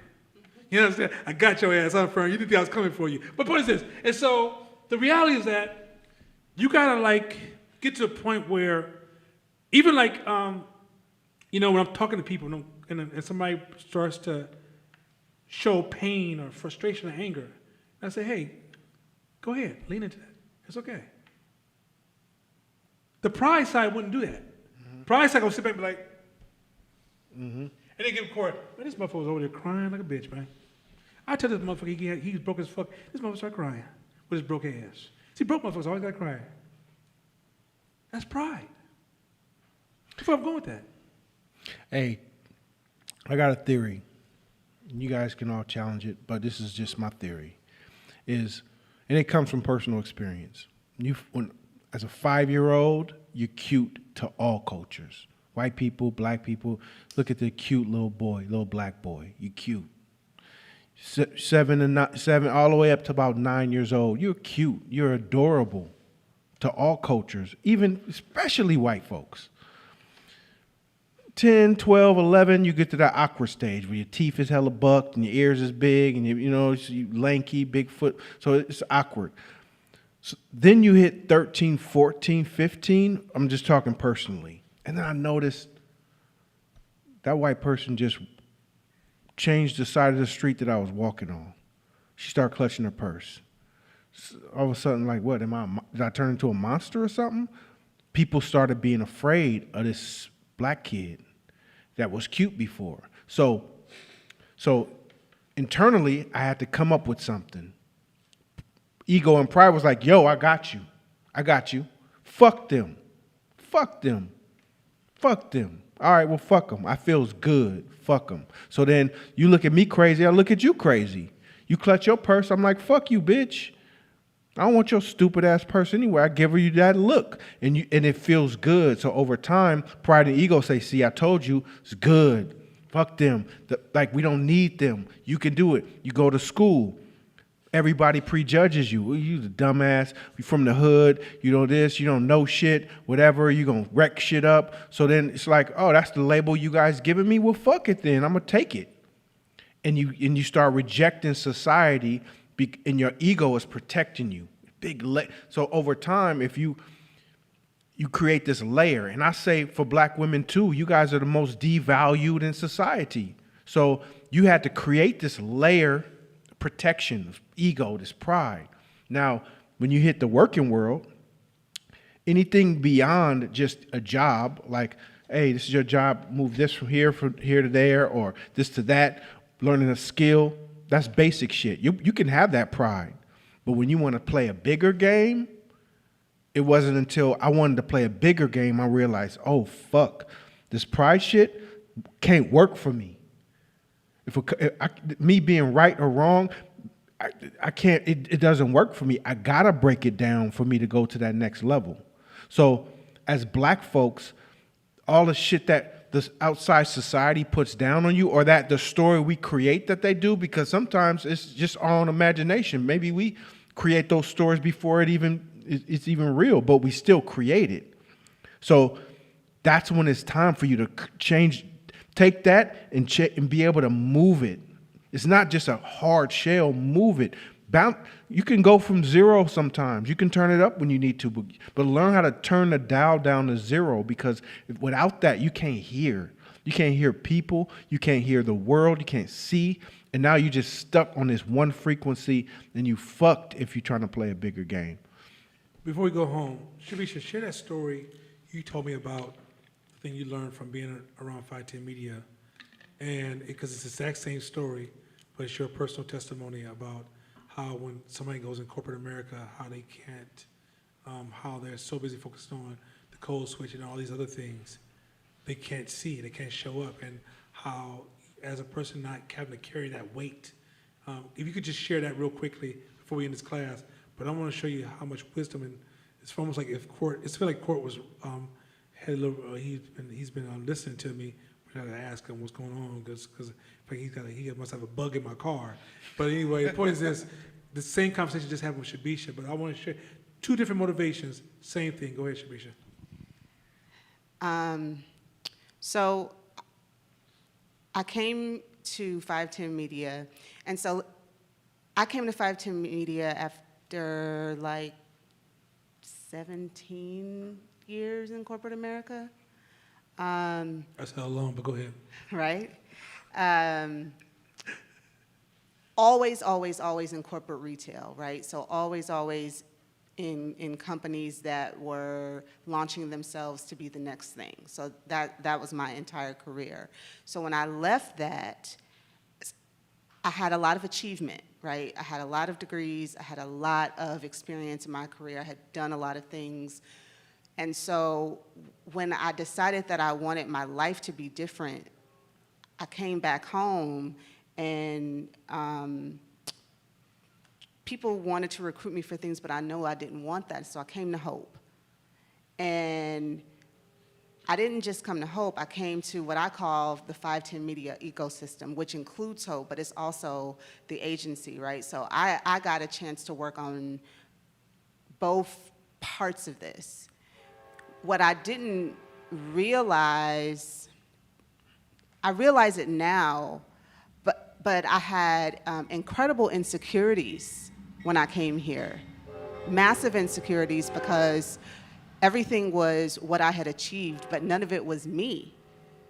So what I had learned to do was to mimic what other people in other spaces were doing. And I wasn't a person who had a whole lot of black folks and white folks and things like that, but I had internalized a lot of insecurity about my own self and my own worth in those spaces? How was I worthy to be in those spaces and always feeling like I needed to do the things that was going to make me worthy? And I spent a lot of time, a lot of bandwidth concerned with that my entire career. I didn't really realize it. And I was the first person in my family to really do corporate America, so I didn't have anybody to ask me. I never had mentors. I never had sponsors. I kind of figured it out my entire time. When I came to 510 Media, up until this point, now I was the only person I had ever heard say not to code switch. Understand that my entire social circle code switched, and we all knew that about each other, and we validated each other in that. So it was very common to talk one way at work and then one way as soon as you got home, which is why we couldn't wait to leave the office. And we would always run back to be able to do what we normally do. So code switching was never seen as a negative. It wasn't until I came to Hope that I heard anybody say that that's how detrimental that was. That was new to me. So here's what I will say 4 years later now. I don't ever walk into a space concerned that because I am black and somebody is white, that shit does not even come up for me, ever. Like, it's seriously, I don't, down, totally. zero, zero, zero. I don't walk into spaces wondering whether or not I am worthy to be there. Doesn't come up for me because I don't have places where I'm checking out on myself in order to make somebody else comfortable. So I don't, and 510, like, Hope was the first place, and I mean, I almost wish everybody got a chance to work for the agency, but that's just not the case. But because it's reinforced on steroids because you have to go in front of clients, right? So if there's any part of that where there's a wobble, and there was a wobble, and Nana and Mashama were always like, you act like you're afraid to talk. You got to stop doing that, right? So it wasn't like I did it overnight. It took a lot of them pointing it out constantly for me to get there. But what I will say is I have not ever experienced anybody having a conversation with black people, one, about not code switching, two, about your own brilliance and your own dopeness, and that being a unique thing. And just because you're from the hood doesn't mean that, like, being from wherever you're from is not a marker about whether or not you get to have genius or brilliance at all, right? Doesn't matter. Trust that. And so for me, I don't know of another place that I can put my finger on. Like, I literally, I don't have that. It's a big deal for me. It's a big deal for me because I spent my career being very not sure. Like, is it too short, too tall? Is something sticking out? I got to make sure I'm the. If it's sticking out, it's sticking out. But that is, for me, that is the 510 genius, which is, you're gonna be a couple of things. One, you're not gonna give a shit what white people think about you. You're gonna trust who you are. Two, you're gonna be a thinker, right? Because that's just that. There's a standard for critical thinking that is very, very high.